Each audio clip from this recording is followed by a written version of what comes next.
Bienvenue à bord du vaisseau Hypersensas. Oh purée les gens, une super idée de comics, un super pitch. Ah là là. In a world, Vous pouvez... avec des zombies au bord de la scène. Des zombies au bord de la scène, des endroits qui ne seront accessibles qu'avec des QR codes. Et puis des comics qui vont doubler de prix parce qu'on pourra pas atteindre les magasins. Et les gars, je vous arrête en fait. Quoi? Bah, c'est les JO ça. Ouh là là là là, ça balance. Oui. Ouais. Bienvenue à vous. C'est l'heure de Comics Outcast, le podcast hébergé dans les quartiers du vaisseau Hypersensas, réservé aux comic books et à toute la passion qui gravite autour. Qui dit passion dit passionné. Et les passionnés sont réunis autour de moi pour animer les 60 minutes qui viennent au sein du Studio 17 qui nous offre la chance d'exprimer notre verve toutes les 2 semaines. Un merci éternel à nos hôtes, puissent-ils peindre des figurines magnifiques pour l'éternité. La passion d'un art, la vraie, s'affranchit du temps qui passe et des générations qui se succèdent. Elle attire et rassemble, tel un fanal culturel qui veut partager émoi, découverte, déception. Et quel meilleur exemple que l'aéropage attablé ici. Elle ne faisait pas partie de la toute première liste de l'équipage, mais elle est là depuis suffisamment longtemps, épisode 71, pour en avoir lu des vertes et des pas mûres. Toujours en contrôle et forte de son verbe sûr, sa placidité peut vite se transformer en acidité. Et telle une tempête incontrôlable, elle dévaste tout sur son passage. Elle serait de la deuxième génération, époque Chris Claremont. C'est notre Ororo Monroe à nous, Nivrae. Bravo! Wow. Ouais. Salut. Ah, Nivrae, c'est un plaisir de te retrouver. Comment te portes-tu? Eh ben super bien. Et surtout après ce verbe impressionnant. Oh, Je- au moins. J'en suis tout ému. Oh, punaise. Pourvu que ma femme n'écoute pas l'épisode, je vais dormir dans la niche du chien. Cela fait déjà plusieurs mois qu'il anime et fait vivre le VHS au gré de ses apparitions dans Comics Outcast, dans Les Grains de Sable ou encore La Cartographie des Chimères, un nom de podcast qui tient toutes ses promesses. Il cumule suffisamment d'heures de vol pour ne plus être un nouveau, mais pas encore pour être tout à fait un vétéran. Il est de l'époque Grant Morrison. Il en partage la verve artistique, la créativité et le lyrisme. C'est Jean Voca. Bravo. Merci. Quelles sont les nouvelles, Jean? Écoute, ça va bien, on est content, on travaille. Bien. Ah bah, Voilà. On est content alors. Parfait. Bah, c'est parfait. On est content d'être ensemble. Et enfin, c'est le plus jeune et le plus récent des 3 membres de l'équipage autour de cette table, épisode 200. Eh oui. Mais n'allez pas imaginer que c'est pour autant le moins déluré ni le moins actif. Il accumule les lectures simultanées de plusieurs styles, de plusieurs époques, mais toujours avec une pagination supérieure à 1000 pages de préférence. C'est à la caution All New, All Different des Comics Outcast, époque Brian Bendis, tout en verbe. Je vous présente XT. Bravo. Bonsoir. Ouais. Bravo. XT, sur une échelle de 1 à 1, quel est ton niveau d'énergie ce soir? Attends. 1. Bravo, bonne réponse. Installé confortablement à nous gaver de bonbons Haribo, non de bonbons Haribo, il y a un H, non financé par le Patreon, je tiens à le dire tout de même. Nous allons dans un premier temps aborder 3 revues de publications récentes, puis nous concentrer sur un récit en particulier lors de notre focus, il y aura à dire, et enfin nous évader vers notre section hors les bulles pour évoquer une œuvre en relation avec les comics, mais qui n'est pas un comic book. Je suis Matt Satonaka ou encore Matt Legris. Je n'ai pas lu ce qui va vous être présenté ce soir, aussi j'espère être votre meilleur allié tout au long de l'émission pour vous permettre de décider si vous allez ou non ajouter du carburant à votre passion dévorante. Comics Outcast 227, c'est maintenant.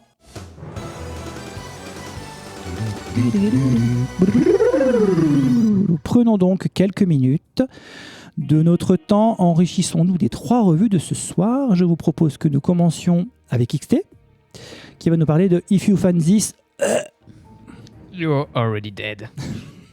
I am already. Ah, ouais. Oui, bon d'accord. Voilà, le gars commence en écorchant le titre de son Ok. comics. Très bien, non mais très bien, très bien. Ok, j'avais un bouton sur une main sur un bouton de potard et l'autre sur mon téléphone pour mes notes. You had one thing to do. Soyez indulgents. J'avais 3 signes, 3 choses à faire. Bon, alors en effet, titre divulgué, titre divulgaché, titre annoncé. If you find this, I'm already dead. Un titre non moins surprenant, car c'est un titre par Matt Kint. Ah, c'est étrange. Ah oui, c'était très étrange en effet. J'ai pris une picouse de drogue comme d'habitude. C'est un titre en 3 numéros, donc c'est-à-dire qu'on l'a lu en entier, normalement toute cette table, sauf s'il y a eu des ratés peut-être. C'est donc pas dessiné par lui pour une fois, pour ceux qui seraient un peu allergiques à son style. Quel Philistin. Il n'y a pas de moustache dégueu, c'est ça qui est. Une concurrence entre les maths, là, ça va pas. Ouais.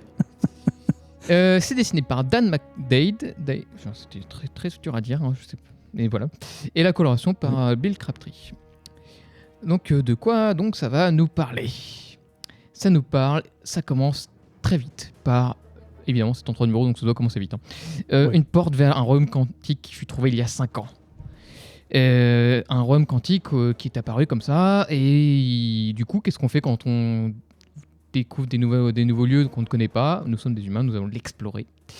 Et évidemment, que les militaires qui ont le droit d'y aller, hein, parce que c'est une zone militaire, hein, quand on ne connaît pas, c'est souvent les militaires qui passent devant aussi. Et donc, je trouve que c'est une grande planète dangereuse nommée Terminus. Pour la référence, je pense que ça fait référence à la planète Terminus qu'on retrouve dans Nemesis, écrit par Pat Mills en l'occurrence. Donc, qui est une planète donc hostile à l'homme de tous ceux qui y iront. Notre histoire suit Robin Reed, une journaliste qui va accompagner les Miloufs dans leur expédition sans que le but ne soit clairement exposé. Et quoi, tu dis ? Les Miloufs. Les Miloufs. Oui, les militaires. Ça fait presque mignon, un Milouf. Un Milouf, ouais. Et donc sur d'elle, elles sont prêtes, sauf que ce qui est très rigolo, c'est que là, page d'après, paf, elle fait « en fait, je suis pas prête du tout, 5 minutes plus tard, c'est la folie, elle est en train de s'enfuir, elle sait plus où elle est, elle sait plus où elle habite, et c'est vite la merde. » Donc elle fuit, elle traverse moult lieux architecturaux et de villes sans trop avoir le temps de s'y attarder, mais on arrive à nous faire comprendre tout de suite un world building assez impressionnant à ce niveau-là. C'est-à-dire qu'on voit les sculptures, les côtés architecturales de cette planète un peu désolée, mais quand même avec un panier culturel, non, c'est pas comme ça qu'on dit, mais c'est pas grave. Un passé, un passé. Ce soir, j'ai l'impression que tu inventes un nouveau langage. Ah ouais. Alors Milouf, Les existe vraiment. Milouf. Avec un vrai bagage culturel au global. Et donc on va suivre en fait sa fuite et aussi son reportage sur cette planète de cette autre dimension. Et donc je ne vais pas trop en dire plus, quoi, parce que c'est en 3 numéros. Si on dit plus, je vais vite vous spoiler tout le truc. Je vais vous spoiler indirectement sur ce à quoi on pourrait le comparer. On pourrait comparer ça à du Apocalypse Now dans sa mise en scène, dans sa narration. J'en dirai pas plus à ce sujet-là, parce que si vous avez vu Apocalypse Now, vous voyez de quoi je parle. Il y a une référence très claire d'ailleurs dès le début. Oui. Il y a un militaire qui, dans les premières cases, lit un ouvrage de Conrad. Joseph Conrad, qui écrit Au cœur des ténèbres, qui était qui a été adapté sous la forme d'Apocalypse Now. Exactement. Donc, on arrive dans un état sans droit, où la torture et la science font bon ménage, où les règles sont mais ne sont pas. C'est très riche en imagination, vraiment, au niveau des décors et des côtés architecturaux, comme je disais auparavant. On a un vrai world building qui se crée super bien en espace de 3 numéros, en tout cas j'ai trouvé. Et je trouve ça assez riche à ce niveau-là. Et la narration, c'est écrit de manière journal intime, hein, donc c'est pour ça aussi le If you find me, I'm already dead. C'est en fait la note écrite sur si vous trouvez mon journal intime, c'est que soit je suis morte, soit éventuellement c'est que je m'en suis sortie et il y a un miracle qui s'est passé. Et donc en fait on suit donc les péripéties de cette personne, et je veux vraiment pas trop en dire sur le pitch. En fait j'essaie je tourne autour du pot, quoi, parce que sinon je spoil tout, parce qu'il n'y a pas 30 choses qui se passent dedans, quoi. Est-ce qu'il y a beaucoup de rebondissements ? Assez pour 3 numéros, quoi. Oui, donc ça va très vite alors. Ça va très très vite, ouais. Ça, okay. Pour le coup, ça va très vite. Et ça a un peu ce luxe-là, c'est-à-dire que ça traîne pas, et donc il y a certains trucs qu'on aimerait en voir un peu plus. Parce qu'en fait, ce que je disais, c'est que je trouve ça assez riche en imagination, en décor, parce qu'en fait, il y a plein de choses qui sont posées. On ne nous raconte rien, mais on nous laisse l'imaginer. Alors c'est chouette, mais en même temps, tu as certaines choses où j'aimerais en savoir un peu plus. Ça a presque aussi un petit côté Rick Remender dans le personnage, un peu côté tête brûlée, qui fonce un peu, qui essaie de se débrouiller, bon gré mal gré, dans tout le bazar que c'est, avec un peu son gage un peu slang qu'on pourra voir enfin pas tant que ça, mais qu'on a un peu dans un Remender qui parle toujours avec une narration à la première personne. Donc il y a vraiment ce côté-là, un peu avec un personnage un peu casse-cou qui va se débrouiller, quoi. Maintenant, après, c'est un livre qui garde une morale plutôt positif et va beaucoup inviter à avoir un regard vers la curiosité et l'amour envers son qu'on ne connaît pas, plus que d'avoir un regard agressif, parce que c'est aussi une des thématiques abordées, c'est aussi le regard vers l'inconnu et le regard vers les autres, et comment il y a un certain côté vivre ensemble aussi là-dedans qui peut être vu. Alors vu que c'est en 3, évidemment, ça n'approfondit peut-être pas assez tout, mais ça a le mérite d'être sympa, quoi. Enfin, pour moi, c'est une lecture plutôt chouette. À ton avis, tout de même, ça aurait mérité plus de 3 quand même. Je pense, oui, ça aurait peut-être pu mériter Okay. plus de 3. C'est un drôle de choix, 3 quand même. Hein. Mais bon, on a l'habitude. Un peu court, ouais. Ouais, c'est 3, 5, 7, 6,5. Et souvent, on se plaint que 5, c'est pas beaucoup, alors c'est que 3, c'est un peu. Ouais, juste. c'est doit être Surtout un que peu- c'est pas des extended au numéro, quoi. C'est des 26, 27 pages et c'est pas des 50, quoi. Tu en retires quand même du positif. Ouais, c'était chouette. Rien d'incroyable, hein. D'accord. Mais plutôt chouette. Ok, très bien, très bien, très bien. Livrae. J'étais très surprise parce que je m'attendais pas à ce que ça se termine à la 3e. Quand tu arrives à la fin, tu fais OK, bah oui, c'est fini. Enfin, il n'y avait aucun doute. Ça Ah oui. finit sans aucun problème. Non, j'ai été assez charmée par pas mal de choses, surtout ce qui tourne autour du langage, parce qu'en fait, on débarque sur une planète qu'on ne connaît pas. Et c'est vrai que j'ai passé pas mal de temps sur le jeu vidéo qui s'appelle Chance of Scénar, où on apprend un nouveau langage. Et j'ai eu un peu ce truc-là de quand tu découvres le nouveau langage, donc c'est vraiment des symboles qui sont différents et que tu vois le personnage apprendre au fur et à mesure des mots et avoir les mots qui apparaissent du coup dans les bulles de ce qui est compris ou pas. Je trouvais ça hyper intéressant et très malin de leur part. Après, j'avais un petit peu peur au départ sur ce côté gros bourrin marines américains qui débarquent sur une planète, qui veulent tout défoncer. Enfin, un truc très typique américain. Et puis finalement, ça bascule quand même très très vite, puisqu'ils sont tous défoncés. Et puis on se retrouve juste avec cette journaliste, et qui est quand même vachement plus intéressante et qui a une autre vision des choses et de la manière dont ça peut se passer, d'essayer de pas de s'incruster, mais de s'insérer un peu dans la vie de cette planète. Et je trouvais ça assez intéressant. Voilà. Après, du coup, c'est un récit très court. Je dirais pas que je suis restée sur ma faim, parce que finalement ce qu'il veut nous raconter est raconté, mais j'aurais peut-être aimé un peu plus d'exploration de la planète, de choses. On a pas mal d'aperçus autour un peu des croyances sur cette planète, mais j'aurais peut-être aimé un petit peu plus, tu vois, un petit issue de plus avec plus de détails là-dessus. Quand tu as ce combat de titan, quand il traverse cette espèce de gros Exactement, monstre, en fait, c'est incroyable. il se passe quand même beaucoup de choses en 3 issues, ça va vite. Et ça t'offre plein de trucs sur ce monde que tu connais pas et qui te donnerait envie de creuser un petit peu plus certains trucs. Donc je suis OK avec le 3 issue, mais c'est vrai que c'est un univers qui est cool qu'ils ont commencé à créer, et on se dit j'aimerais bien en avoir un petit peu plus quand même. Se pose la question, sans révéler quoi que ce soit de la fin, est-ce qu'il y a une possibilité de suite, ou ça semble pas être au programme? Je pense que c'est pas du programme. Ouais, c'est pas le programme, ouais. Ok, très bien. Très bien, très bien. Parfait. Merci Livrae. Donc positif quand même. Oui, positif. Mais tu restes sur ta fin. J'aurais voulu un petit peu plus. Ouais. Jean. Je vais être le salé de la bande sur cette histoire. Toute la soirée. Vous me dites que ça va vite. C'est pas que ça va vite, c'est que c'est survolé en fait. Moi, j'ai été très gêné par beaucoup de choses. C'est que j'ai trouvé ça finalement déjà vraiment survolé et très déjà vu. Il y avait une vibe SF des années 70 que j'aime bien, que j'aime bien, mais presque même dans le dessin, parfois un côté un peu franco-belge à l'ancienne, pareil, que j'aime bien, mais par moments ça me faisait penser dans les designs à du Valérian et Laureline, quoi.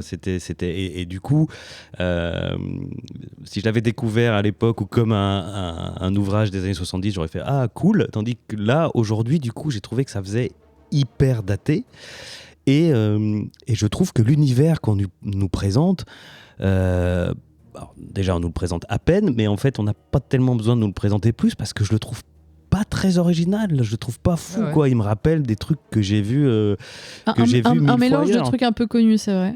Et on retrouve quand même des choses, enfin on n'est pas perdu complètement. Non, moi ça m'a fait penser ça m'a fait penser à du Star Wars, ça m'a fait penser, il y a des références claires à Kirby, il y a une intro volontairement qui joue Aliens, mais ça c'est pas un problème, mais c'est que, et donc du coup ça raconte une histoire qui est finalement survolée. Moi, j'étais très intéressé par l'histoire du langage, mais je trouve que finalement, ça va hyper vite.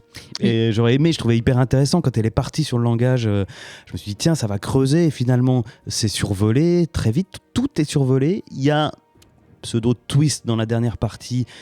Je trouve qu'il ne fonctionne pas. Je ne veux pas en parler, mais je trouve qu'il ne fonctionne pas. Et je crois que peut-être ce qui m'a le plus dérangé, c'est peut-être à cause des dessins finalement. C'est que, notamment dans le texte, il y a plein de fois, ça revient à plusieurs reprises où elle dit « Ce que je vois est indescriptible, ce que je vois est au-delà des mots. » Et en fait, ce qu'on voit, ça va quoi, c'est pas foufou, c'est des grands bâtiments immenses. On en a déjà vu des grands bâtiments immenses, puis des créatures extraterrestres qui ont l'air d'être sur Tatooine, on en a déjà vu par définition. Et donc, c'est indescriptible, les mots ne peuvent pas suivre. Et moi, je vois des dessins que je trouve assez bien, mais pas spécialement originaux. Enfin, par exemple, s'il y avait eu dans les dessins de 4 Fantastiques Full Circle, là, les dessins étaient tellement fous que si on m'avait dit ce que je vois est indescriptible, j'aurais fait ouais. Ou les dessins de Tradmoor sur Doctor Strange, tu fais d'accord. Là, c'est sur les couleurs aussi, qui est pas aussi impressionnant que ça. C'est du jamais vu. Et là, en fait, j'ai un truc qui est assez sage, qui est hyper sage et qui arrête pas de me dire regardez comme c'est incroyablement original et indescriptible. Puis je vois un dessin que je trouve bien. Alors, mais moi, voilà. Il y a quand même un truc, j'en parlais, la partie des titans, quand ils commencent à marcher sur les titans, etc. Enfin, une espèce de forme de titan. Ça, par exemple, j'ai adoré. Tu vois. Genre, j'ai déjà vu dans un endroit, c'était dans Xenoblade, pour donc, le jeu vidéo.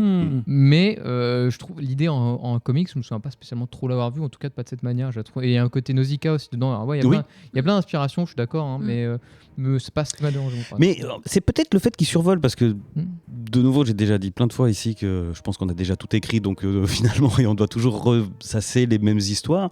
Mais du coup, en la survolant, en rentrant pas dans le détail, du coup, j'ai trouvé que c'était hyper générique en fait. C'est un monde extraterrestre, extradimensionnel, assez classique que j'ai déjà vu. Et comme on rentre pas dans le détail qu'on survole, je perçois pas son originalité.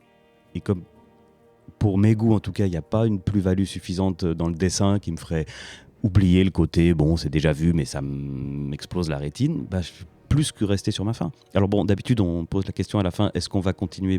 Non, puisqu'on a lu les 3 issues, il n'y en a pas plus. Mais voilà, pour moi c'est dispensable. On peut se poser la question de savoir est-ce que c'est un choix de survoler ? Moi, la question que j'ai envie de vous poser, ce faisant, c'est est-ce que c'est pas volontairement que l'univers est survolé, que l'intrigue est survolée, pour véhiculer un autre message derrière ? En fait, il y a un message qui est clair, c'est vraiment ce que je disais à la fin de ma chronique, c'est le côté de la curiosité, c'est apprendre à être curieux et à être bienveillant envers respectueux, voilà, envers l'inconnu et envers ce qu'on ne connaît pas. Et cette partie-là, je trouve qu'il a réussi très bien en fait. D'accord. Justement, là, par les différents biais de langage, c'est très court, par comment elle s'intègre aux différents mondes. Alors à chaque fois, c'est court, mais en fait, c'est juste plein de petits et c'est saupoudré. Et peut-être pas assez en effet, ça pourrait être beaucoup plus riche, et ça, je suis d'accord. Mais le message est passé, quoi. Enfin, Oui. D'accord. Et ça laisserait dire il y a plein de petites choses qui s'offrent à vos yeux. C'est maintenant à vous de faire le pas, de rentrer plus dans l'intérieur de la richesse de ce qui vous est proposé. Au lieu d'essayer de détruire l'inconnu. Faire de l'exégèse. Je suis un peu méchant, mais le message, c'est soyez gentil, quoi. Oui, soyez gentil. Écoute. Au lieu de détruire, essayez de comprendre avant de tout péter, quoi. Non, mais c'est vrai, c'est un peu ça. Écoute, oui. Bon, écoutez, comme nous faisons face à 3 fascicules, je crois qu'il n'y a pas grand-chose de plus à dire, à moins que vous ne souhaitiez rajouter une petite annexe, un petit addendum, un petit post-it, un petit... Non, je pense que si elle avait eu son QR code, elle n'aurait pas eu de problème. Ça, c'est pas inscrit, qu'est-ce que tu veux que je te dise ? Bon, ça conseille à ma droite, ça conseille à ma gauche aussi ? Oui. Ouais. Ça se lit vite. Voilà. Ça survole rapidement. Ça se lit vite, c'est fini en 3. C'est pas le meilleur des compliments. Ça, c'est comme les films un peu. Ça nazes, mélange c'est- plein de références. Ça peut aussi donner envie de s'intéresser à La dernière aux fois que j'ai références. entendu ça, je crois que c'était Venom 2 ou, Oh non. ou Morbius. Au moins, il Oh, dure pas trop non. longtemps. Voilà. Non, quand même. Ah ouais, c'est- Bon, on reste sur sa fin, c'est ce que je comprends. un peu. On lui attribuera donc la note de un menu enfant sur la carte du restaurant SF. Et tant pis pour lui, c'est comme ça. Review numéro 2. Alors là, par contre, on va attaquer du sérieux. Puisque Jean va nous parler de son super-héros favori. Oui, je vais donc Et- vous parler. Docteur Octopus, bien sûr. Il a mis sa casquette, Docteur Octopus. Je vais vous parler des 3 premières issues de la nouvelle série Ultimate Spider-Man. Ah, Ah là là, qui est donc scénarisé par Jonathan Hickman, qu'on commence à beaucoup connaître, hein, qui a œuvré à peu près sur tous les grands titres Marvel, Avengers, Secret Wars, les X-Men avec Oxpox. Enfin voilà, on est sur quelqu'un qui est réputé pour être un constructeur d'univers, un architecte qui aime bien les schémas compliqués, même si ici il n'y en a pas. Il a un petit peu changé son fusil d'épaule, mais il reprend en main donc l'univers Ultimate et notamment le destin de Spider-Man. Au dessin, nous avons Marco Cecchetto. C'est un dessinateur italien qui a fait surtout beaucoup de couvertures et qui bosse maintenant depuis longtemps en exclusivité pour Marvel. On l'a vu sur Daredevil, sur Devil Reign et sur un certain nombre de titres Star Wars. Et je vais mentionner aussi à la couleur Matthew Wilson, qui est quelqu'un qui a fait beaucoup de belles choses, qui est très demandé. C'est ce qu'on tape quand sur Internet, on trouve Matthew Wilson, coloriste très demandé. Il a travaillé notamment sur le Thor de Jason Aaron, il a travaillé sur Paper Girl, sur Firepower de Robert Kirkman et sur Daredevil. ouais, bon pédigré, bon pédigré. Bon pédigré. Et le lettreur, c'est V.C. Corey Petit. Voilà. Oui, si, ça me dit quelque chose. Le VC, là, c'est une histoire de groupement de coloristes. Ouais. Exactement. Donc, Ultimate Spider-Man. Alors bon, ici, c'est un mystère pour personne. Mon attachement Ah bon à ce personnage, à Spider-Man, et notamment, et j'ai même envie de dire plus à Peter Parker, quoi. Oui. Parce qu'autant quand on pense Batman, on pense Batman avant de penser Bruce Wayne, autant quand on pense Spider-Man, en tout cas moi, on pense Peter Parker avant toute chose. Et Mary Jane. Et Mary Jane aussi. Et je l'ai déjà dit ici, mais je vais en répéter parce que j'ai un attachement particulier à ce personnage. C'est le personnage qui m'a accompagné depuis ma tendre enfance. Et pour moi, comme je l'ai souvent dit, mon Peter Parker a disparu à la fin de la sinistre saga One More Day, qui avait vu tout le personnage reseté, son mariage avec Mary Jane effacé, etc. Donc pour moi, mon Peter a disparu à ce moment-là. Je te comprends. Donc, quand on nous annonce une nouvelle série Ultimate Spider-Man et qu'on nous propose en teasing une image où on voit un Peter Parker plus âgé, manifestement en couple avec Mary Jane et ayant 2 enfants, le fantasme de vieux fans se réveille. Est-ce que Jonathan Hickman va d'une certaine façon raccorder avec ce Peter Parker qui a disparu à l'issue de One More Day? Est-ce qu'on va enfin avoir entre guillemets la suite de ce Peter-là? Il y avait eu une tentative pendant Secret Wars, une mini-série Renew Your Vœux, refaites vos vœux, où il y avait une version de Peter Parker marié avec 2 enfants, mais c'était très mauvais. Donc voilà, j'étais comme un petit fou à me dire je vais retrouver ça. Eh bien, pas du tout. Mais c'est pas un problème. J'attendais la chute. C'est pas un problème. Donc, je vais vous parler de ce nouveau Spider-Man et de son nouveau setup dans ce nouvel univers Ultimate. Alors, pour rentrer dans cet univers Ultimate, il y a eu d'abord deux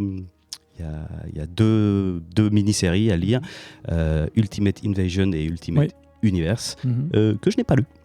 Et on peut s'en passer très bien. Ces 2 numéros, enfin il y a 4 numéros pour Ultimate Invasion et 1 numéro Ultimate Universe, présentent le nouveau statu quo de cet univers, qui est résumé très succinctement au début de l'issue 1 de Spider-Man, et ça suffit. Enfin, si on s'intéresse, comme le comics est centré sur le personnage vraiment et ce qui lui arrive et sur l'aspect personnel, en tout cas moi ça m'a pas posé problème de pas avoir lu Ultimate Invasion et Ultimate Universe. Donc pour faire simple, dans cet univers il y avait le Makers, qui est une version méchante de Red Richards, qui est remonté dans le passé et qui a notamment empêché que Peter Parker se fasse mordre par l'araignée qui allait lui donner ses super pouvoirs, et que tout super-héros existe dans cet univers-là. Et donc 20 ans plus tard, on retrouve donc dans ce nouvel univers Ultimate un Peter Parker qui a 35 ans, qui est marié avec Mary Jane, qui a 2 enfants, et qui n'a donc jamais été mordu par l'araignée radioactive, qui n'est jamais devenu Spider-Man, et dans un monde dans lequel il n'y a d'ailleurs aucun autre super-héros, puisqu'ils ont tous été effacés de la continuité. On sait que dans Ultimate Invasion, Tony Stark a découvert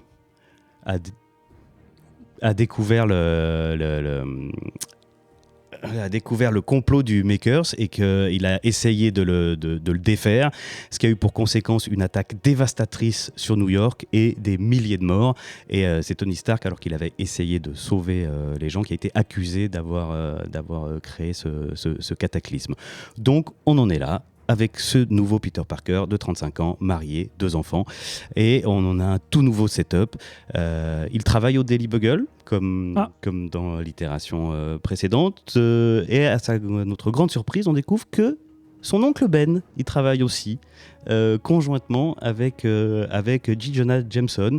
Ils sont tous les deux très amis, ils sont à la rédaction du journal, et Peter travaille avec eux, donc c'est déjà une autre grande surprise. L'oncle Ben n'est pas mort. On découvre par contre que Tante May, dans le premier issue, est décédée. Elle est décédée justement dans le cataclysme qui a ravagé le monde juste avant, celui dont est accusé Tony Stark. Et dans la première issue, il y a notamment une cérémonie d'hommage aux victimes de ces tragiques événements.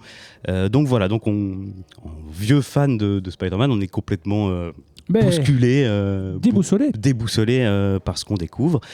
Déboussolé comme notre cher Peter qu'on découvre lui aussi déboussolé, dans le sens où il sent qu'il y a quelque chose dans sa vie qui s'est pas passé comme ça aurait dû. Il a comme une sorte de manque, quelque chose qui le tarabuste, et d'autant plus que on le découvre dans la première issue.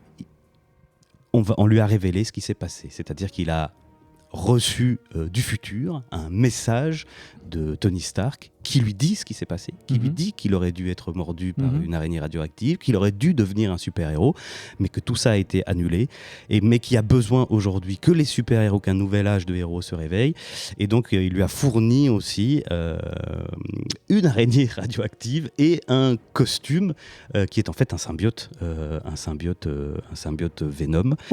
Et on va ce Peter Parker de 35 ans, à la vie bien établie, va se dire que il va franchir le pas et devenir ce qu'il aurait dû être. Et c'est la fin de la première issue où on le voit se faire mordre par l'araignée et mettre son costume pour la première fois, son costume pour le coup qui est noir. Oh là là. Voilà. Donc voilà pour la première issue. Rien que de t'en entendre parler, j'ai de la chair de poule. Pour ce nouveau setup. Et donc, qu'est-ce que j'en ai pensé ? Je ne veux pas vous raconter trop la suite. Je veux dire, on est dans un univers alternatif, parce qu'il va se passer, c'est que le scénariste Hickman va jouer avec plaisir avec tout ce qu'on connaît du personnage et comment on va revoir les choses modifiées. Donc c'est un tour de force pour moi, parce que on a un Peter Parker qui est totalement différent, puisqu'il a 35 ans, il n'a jamais été un super-héros, et pourtant il est identique. C'est notre Peter Parker. Hickman a, pour moi, tellement intégré ce qu'est Peter Parker, que même en nous présentant un Peter Parker qui n'a pas eu du tout le même destin, on retrouve ses caractéristiques. Et du coup, c'est très plaisant. La revisite, elle est extrêmement inventive. Elle bouscule tout, mais en même temps, elle est ultra respectueuse. On sent qu'il connaît le personnage et qu'il l'aime à fond. Il y a plein de clin d'œil très rigolo, notamment la première phase de la première issue, c'est Peter Parker devant son miroir qui dit Peter Parker, tu rajeunis pas. Et ce qui est drôle, puisque la première série Ultimate Spider-Man nous avait présenté un Peter Parker rajeuni par rapport à la continuité classique. Et donc là, elle a dit non, tu rajeunis pas, au contraire. Un contrepoint humoristique. T'as vieilli. Donc pour les vieux fans comme moi, c'est blindé de références et c'est très très sympa de les trouver. Il va y avoir le Shocker qui va apparaître, il va y avoir un Green Goblin avec un design qui tente de réhabiliter le Green Goblin du film de Sam Raimi et c'est plutôt réussi. Oui, il était pas mal. Ce qui m'amène d'ailleurs sur les dessins que je trouve particulièrement réussi, et la couleur est géniale, et les dessins ils ont un mélange de dessins extrêmement classique mais super dynamique et ça fonctionne pour moi, ça fonctionne du feu de Dieu. Les visages, les expressions sont hyper bien rendus, et quand il y a de l'action, ça fonctionne très bien. Les poses de Spider-Man à partir du deuxième numéro vraiment sont vraiment un régal pour les yeux. Donc voilà, c'est pour moi une lettre d'amour au Peter Parker original, tout en le réinventant complètement. Et puis le fait qu'il ait vieilli, c'est parfait pour les vieux lecteurs comme moi. J'aurais juste c'est même pas un bémol, c'est qu'on est sur un rythme d'ongoing. Donc ça prend son temps. Donc sur les 3 premières issues, il s'est encore pas passé grand chose, mais voilà, on n'est pas dans une mini-série en 6. Quand même. Donc ça avance, mais il n'y a pas encore eu la grande menace. Il n'y a pas encore eu une intrigue qui s'est nouée. On est dans une chronique de cet homme qui change de vie et qui découvre d'autres choses. Voilà, je me suis posé la question, mais je demanderai à mes camarades qui s'en parlent, sur le public visé, justement, parce que les anciens lecteurs comme moi n'ont pas douté. On va adorer, a priori, si on aime Spider-Man.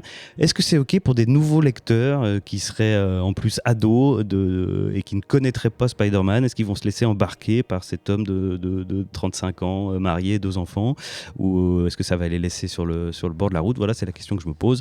Mais en tout cas, pour moi, c'est un grand oui. Et au moment où la série Amazing Spider-Man s'enfonce dans les tréfonds de la nullité chaque mois qui passe, ça fait du bien de retrouver un Peter Parker aussi authentique, et tout en étant aussi différent. Voilà. Eh bien, magnifique. Et pour citer Mary Jane à la fin de cette première issue, and go get him, Tiger. Rien que ça, ça te met les larmes aux yeux. Je comprends parfaitement. Alors, public visé, touché, pas touché. Nivray, qu'est-ce que tu en as pensé? Alors moi je suis pas une adolescente, donc j'aurais du mal à donner un avis là-dessus. Mais faut savoir que moi Spider-Man, c'est un truc que contrairement à Jean, je fuis. Par exemple, j'avais pas pris la première issue. Alors pourtant je sais que j'ai chez moi parce que je l'ai acheté pour quelqu'un. Mais non, moi je lis plus Spider-Man parce que ça devient trop. Je trouvais ça too much, trop complexe à suivre. Il y a eu trop de choses ces dernières années. Et puis elle n'a pas forcément le choix, donc je me suis lancée. Et j'étais hyper surprise parce que effectivement c'est un Spider-Man qui est différent, qui est plus vieux, qui est posé, qui a sa vie, qui n'est plus Spider-Man mais qui est Peter Parker et qu'on connaît par cœur. J'ai voulu faire la blague tout à l'heure, mais tu étais en train de parler. J'ai posé. Et on le reconnaît tout de suite. Il est certes pas Spider-Man, mais il a son humour. Il y a toujours ce truc, cette complicité avec MJ, même sa vie de famille en fait, elle paraît logique par rapport à Peter Parker. Enfin, tout paraît. Je sais pas, naturel. Enfin, il y a un truc qui marche bien. Et ouais, un peu surprise par la fin de la première issue. Je m'attendais pas à un truc comme ça. En fait, peut-être pas aussi rapide. Tu parlais de lenteur tout à l'heure. Moi, je trouvais que ça allait vite finalement. Je pensais pas qu'il serait tout de suite re-Spider-Man. Et ouais, non, franchement, là, sur les 3 issues, ça marche bien. On sent qu'il y a quand même des petites choses qui s'installent. Ça va pas trop vite, mais ça montre quand même pas mal de choses. On a pas mal de personnages qui débarquent dans des rôles. C'est pas ceux tout à fait d'habitude. Enfin, il y a des petits twists par rapport à ce qu'on connaît. C'est ce que tu disais, Jean, c'est qu'on connaît les gens, mais ils ont une autre histoire, il y a une autre vie qui s'est passée pendant ce temps-là. Et ça a super bien marché pour moi. Les dessins, ils sont très très cool. J'adore les cheveux de MJ. Et non, ça marche. Et comme toi, j'ai pas lu les trucs qu'ils ont sortis autour. Et il n'y a pas besoin. On n'a pas besoin d'avoir tous les détails, en fait, pas autant de détails. Du coup, je trouve même que c'est plus intéressant d'avoir un petit peu de mystère autour des événements. Et je pense que je vais lire la suite. Waouh. Alors, je vais lire du Spider-Man. Je trouve ça fou parce que c'est habituellement ce que je fuis un petit peu, surtout les trucs ongoing où il n'y a jamais de fin. Mais bon, après, c'est aussi le talent de Hickman. J'ai l'impression que c'est lui qui me pousse à relire des héros que j'aurais fui un petit peu. Quoi. Il vient d'appeler, il m'a dit qu'il était très très content de ça, que tu allais poursuivre la lecture. Bravo, Voilà. John. Et par contre, ouais, alors sur le public, j'ai du mal à me dire que d'un public jeune, adolescent, adhérerait à ce héros quarantenaire. Je pense que moi, ado, ça m'aurait peut-être pas fait rêver. Maintenant, ça me parle beaucoup plus parce que la relation de couple qu'il a, la relation de famille et tout ça, c'est des sujets qui me parlent un peu mieux.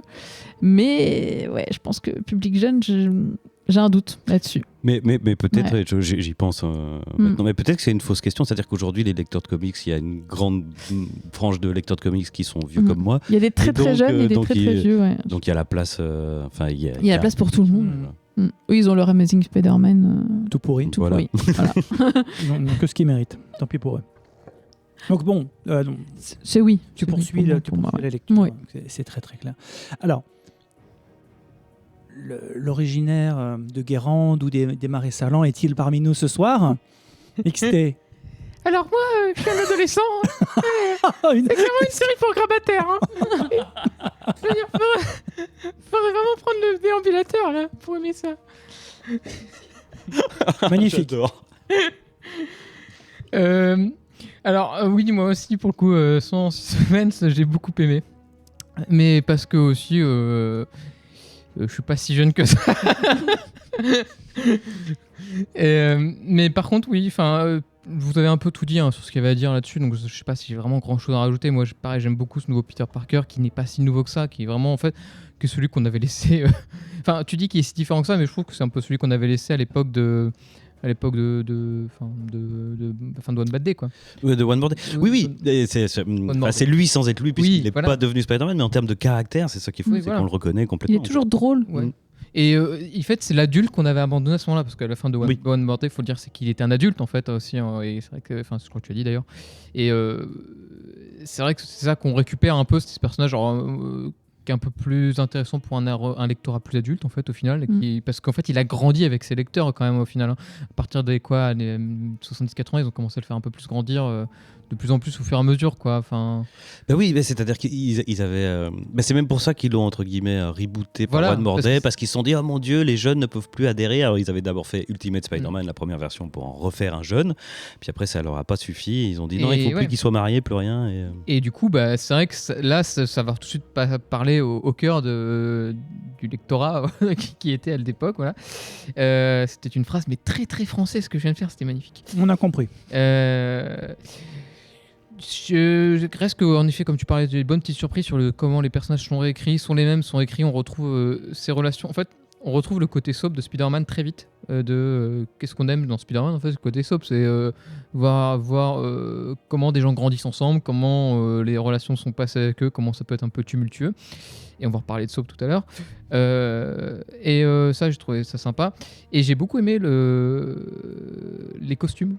En fait, le costume qui revient au basique, mais de manière très efficace, au basique mais moderne. Ouais. Donc tradition et modernité, tout ça. Donc oui, non, mais un vrai plaisir, clairement pareil. Quand j'ai dit j'ai commencé Spider-Man, mais j'ai pas eu le machin, j'ai pas lu le Ultimate Invasion, on m'a dit mais il faut vraiment que tu le lises, tu vas pas pouvoir comprendre. Enfin, vous confirmez que, moi j'ai dit il y a pas besoin en fait. Il y a 3 lignes et puis.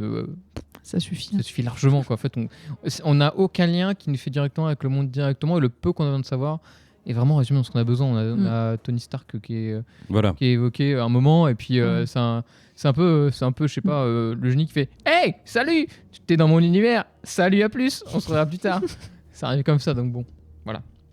Donc oui, très bon moment. Je m'arrête là. Pendant que convaincu tu mâches quand ton même. bonbon, tu veux que je continue à parler pendant que tu finis de mâcher ton bonbon? Je l'ai avalé, convaincu quand même. Très convaincu. Bon, parfait.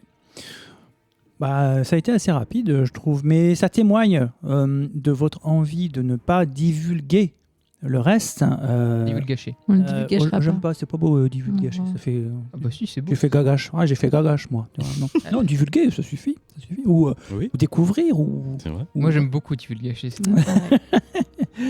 Et donc, écoutez, moi, ce que j'en retiens, c'est que moi aussi, j'ai grandement envie de lâcher. Et combien sont sortis là actuellement 3 ou 4, je crois que c'est 4. Moi, j'en ai Il eu n'y en a que pas 3, D'accord. mais... Et c'est sur combien? Sur 6 Ah non, c'est parti Ah, c'est pour un ongoing. durer. Hein. Il n'y a pas de... D'accord, donc il on ne faudra sait pas attendre. Ah oui, un truc que j'ai oublié de dire. Le TPB, C'est Hickman alors. qui fait des personnages humains.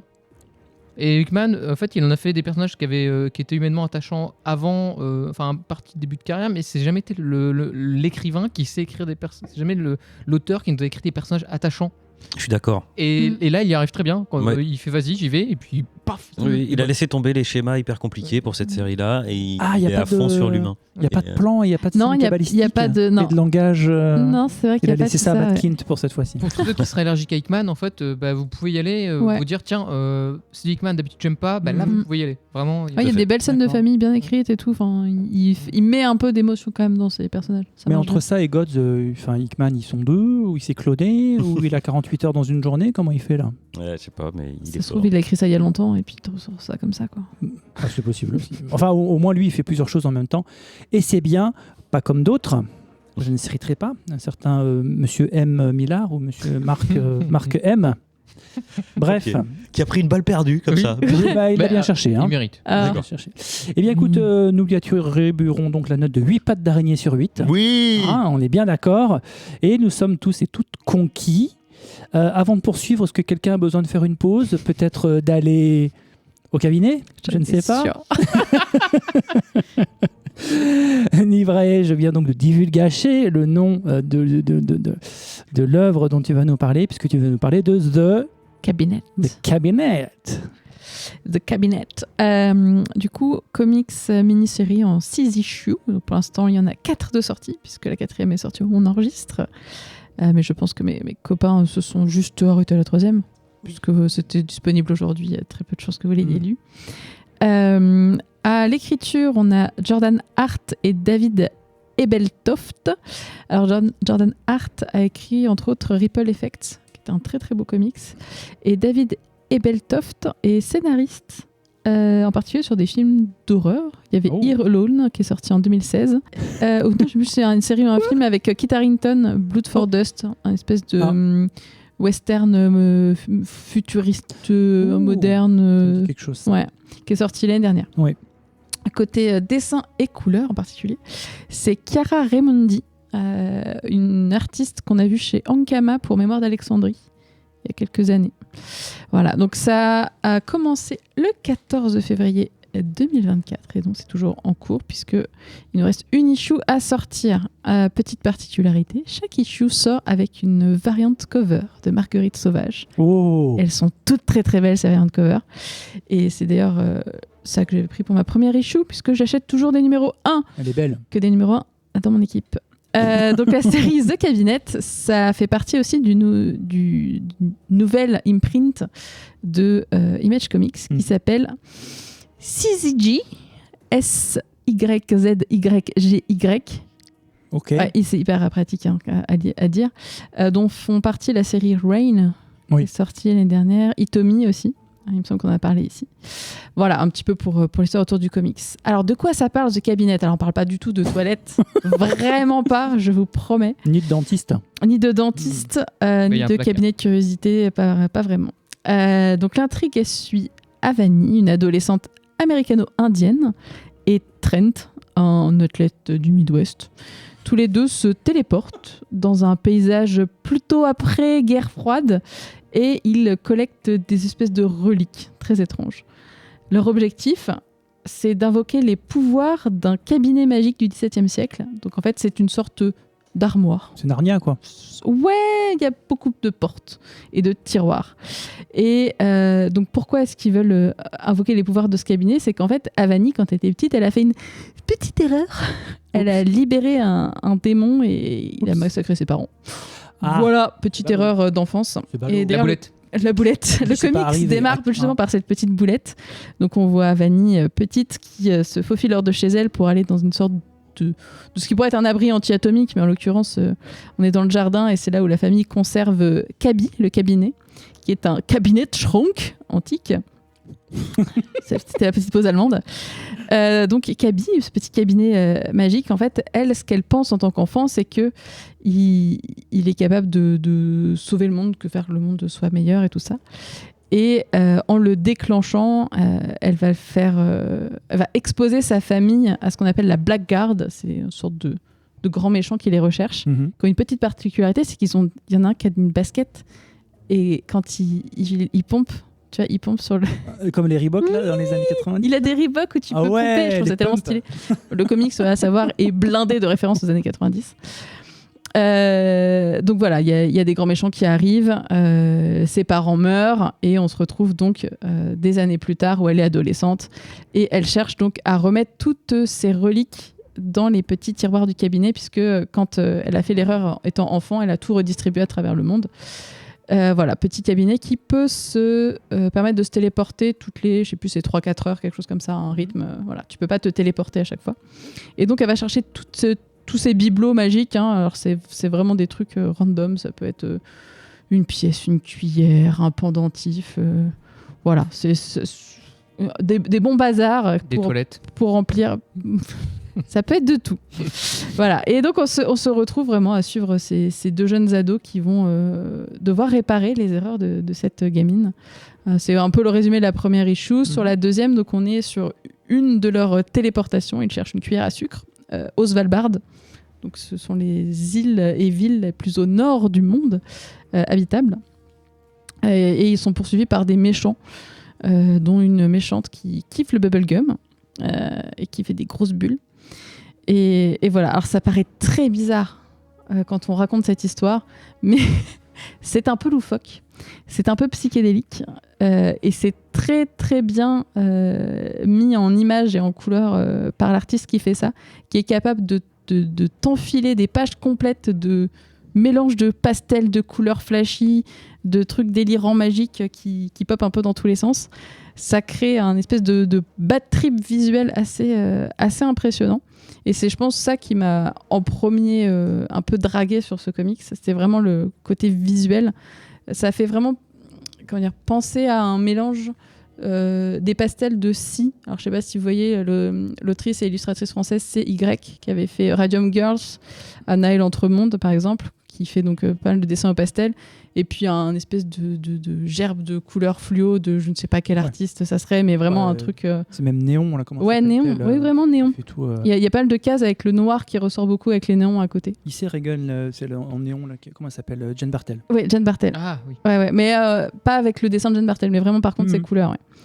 Ouais. Donc voilà, on se retrouve dans un comics qui est blindé d'humour, de références, de plein de palettes vives et de couleurs et tout ça, mais avec une histoire qui est quand même très chargée quand on arrive à la 3e issue. C'est-à-dire que ils sont encore en train de récupérer des objets, ils sont très loin d'avoir fini de remplir leur cabinet, et il te reste que 2 issues derrière.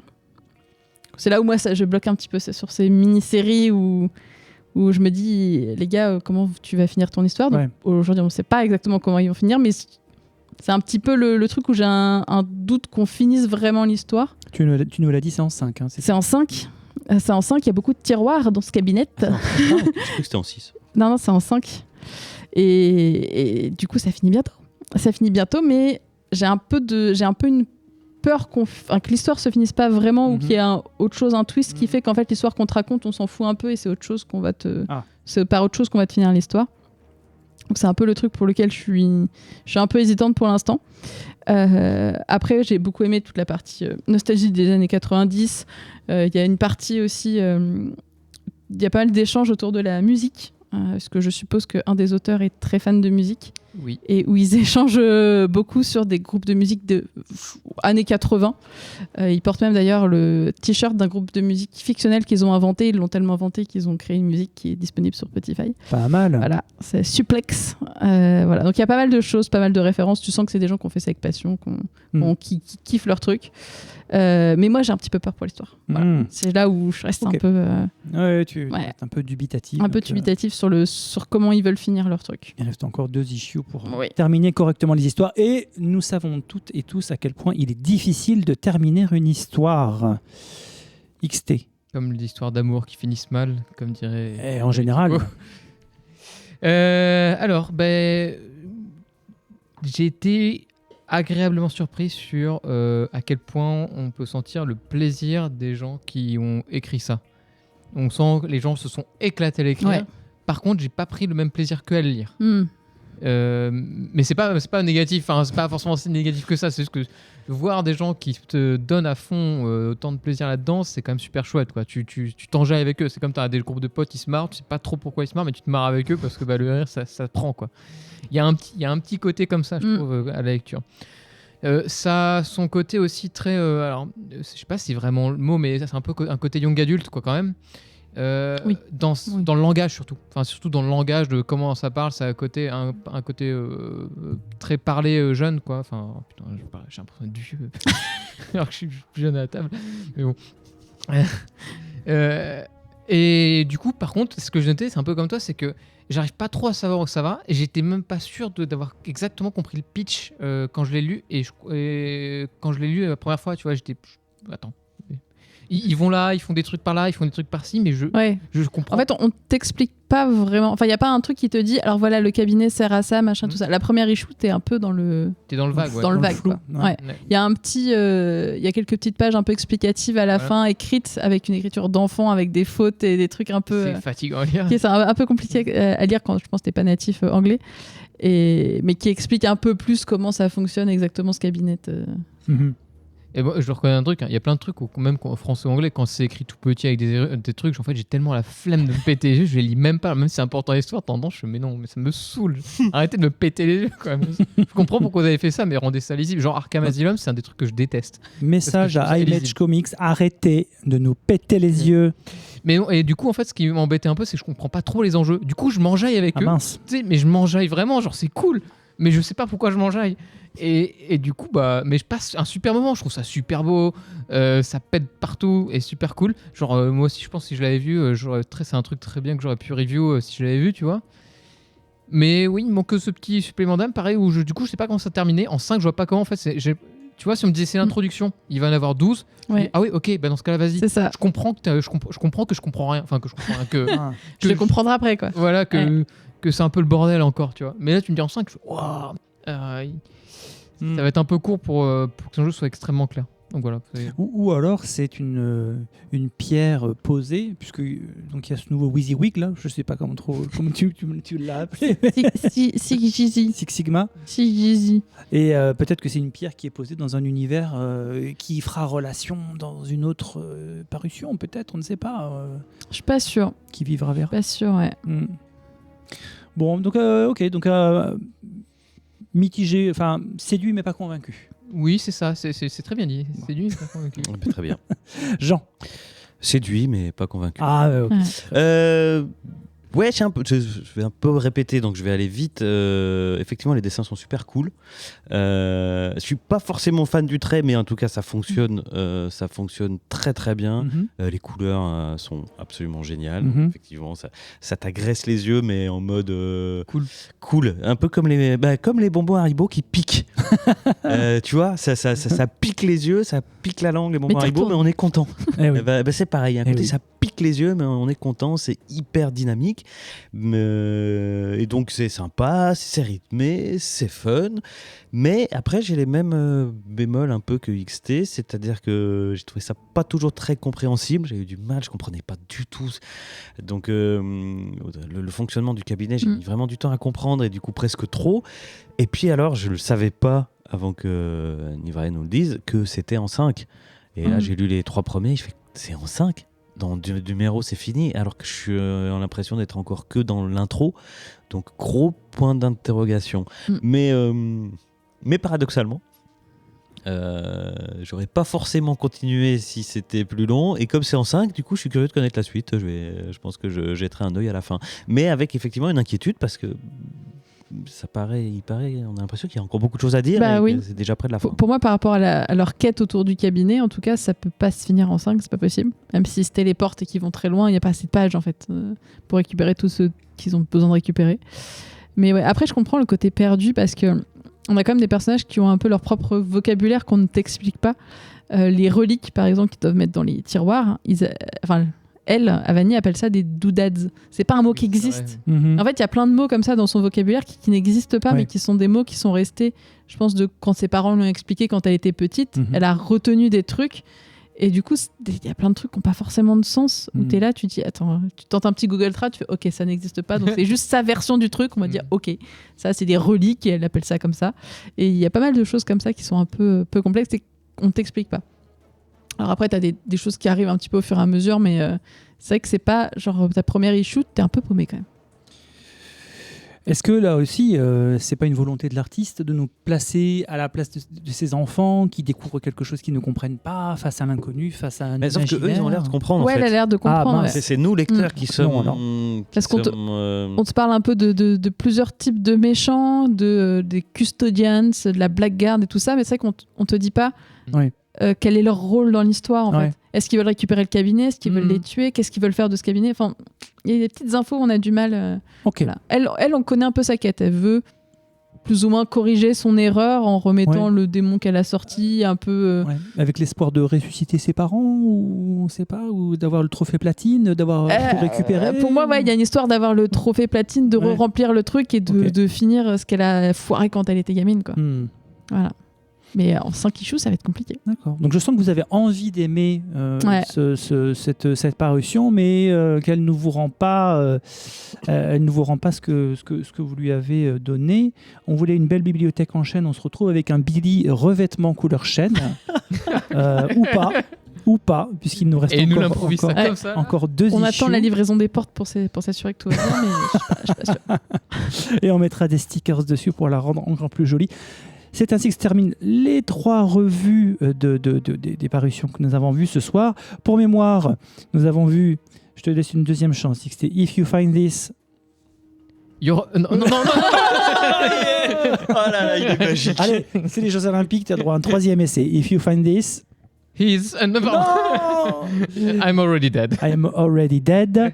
Je vous rappelle, une œuvre qui nous a laissé sur notre faim, qui aurait pu être beaucoup plus approfondie, beaucoup plus riche, mais qui quand même a reçu 2 suffrages sur 3. Ensuite, l'incontournable Ultimate Spider-Man qui a conquis la totalité des membres de l'équipe autour de cette table, et The Cabinet que vous auriez bien aimé, mais qui ne vous a pas tendu la main comme vous l'auriez souhaité. Je crois qu'il est temps de passer à notre rubrique suivante.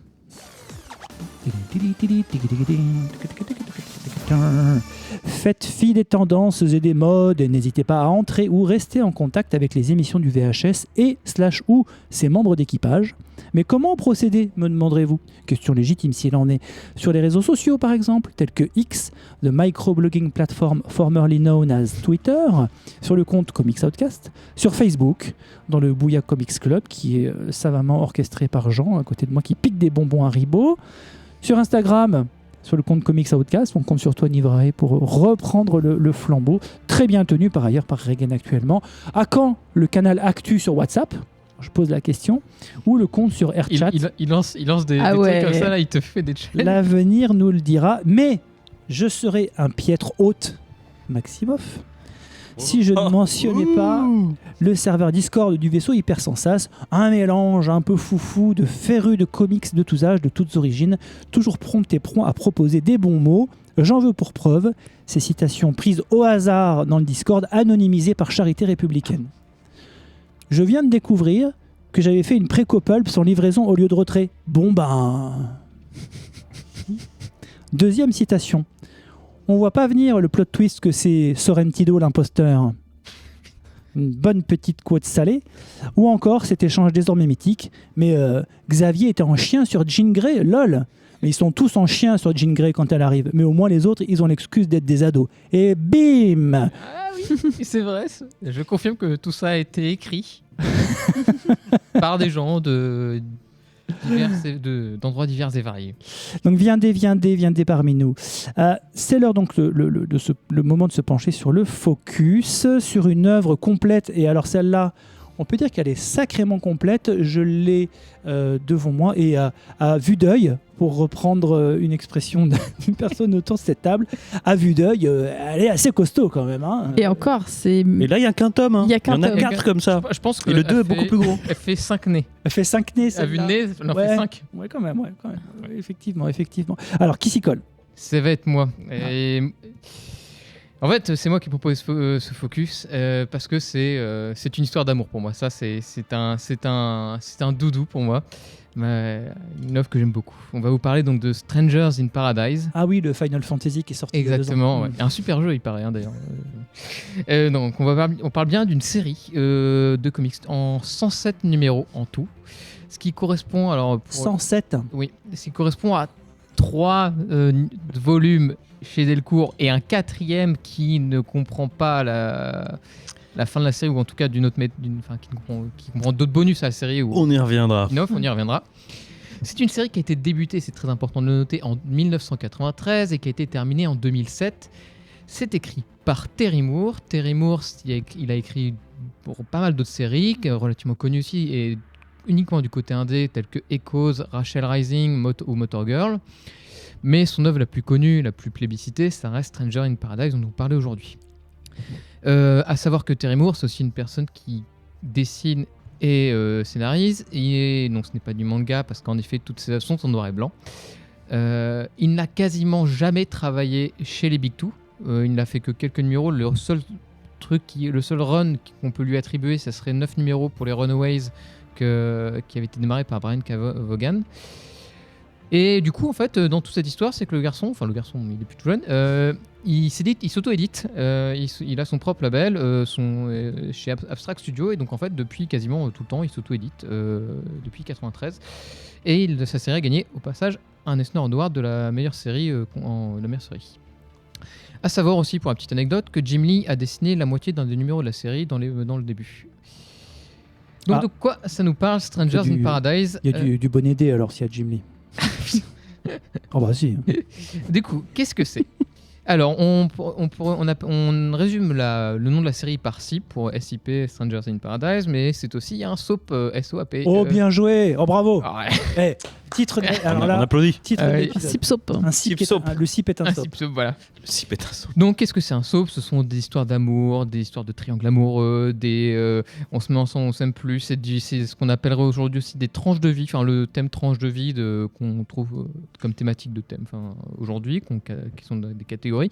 C'est saupoudré d'aventures avec une trame de fond façon thriller. C'est aussi plein d'humour. Que ce soit vraiment d'humour divers et varié, sur plein de thèmes différents. Et c'est aussi, comme je dis, une série qui fait 107 numéros, donc elle se permet aussi de toucher à pas mal de genres et de s'amuser. C'est une série qui est dans le genre aussi s'amuse dans le genre de la BD elle-même, c'est-à-dire qu'on a plein d'intermèdes. Par exemple, quand je parlais de Jim Lee, c'est vraiment Jim Lee fait un encart super-héroïque pendant quasiment un numéro complet. C'est Francine, donc une des héroïnes dont on va parler, qui fait des rêves de super-héros. Littéralement dessiné par Jim Lee, qui dessine des super-héros, quoi. On a des intermèdes façon Calvin et Hobbes en comic strip, je dis Calvin et Hobbes ou d'autres types de comic strip que vous pouvez connaître, ou Mafalda, ce genre de choses.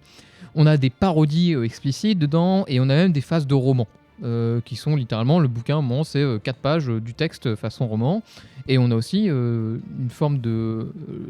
L'œuvre est décorée pendant tout son long par des paroles de musique ou des partitions, parce que, à savoir que Terry Moore était un ancien musicien pendant sa tendre jeunesse, avant de commencer à écrire.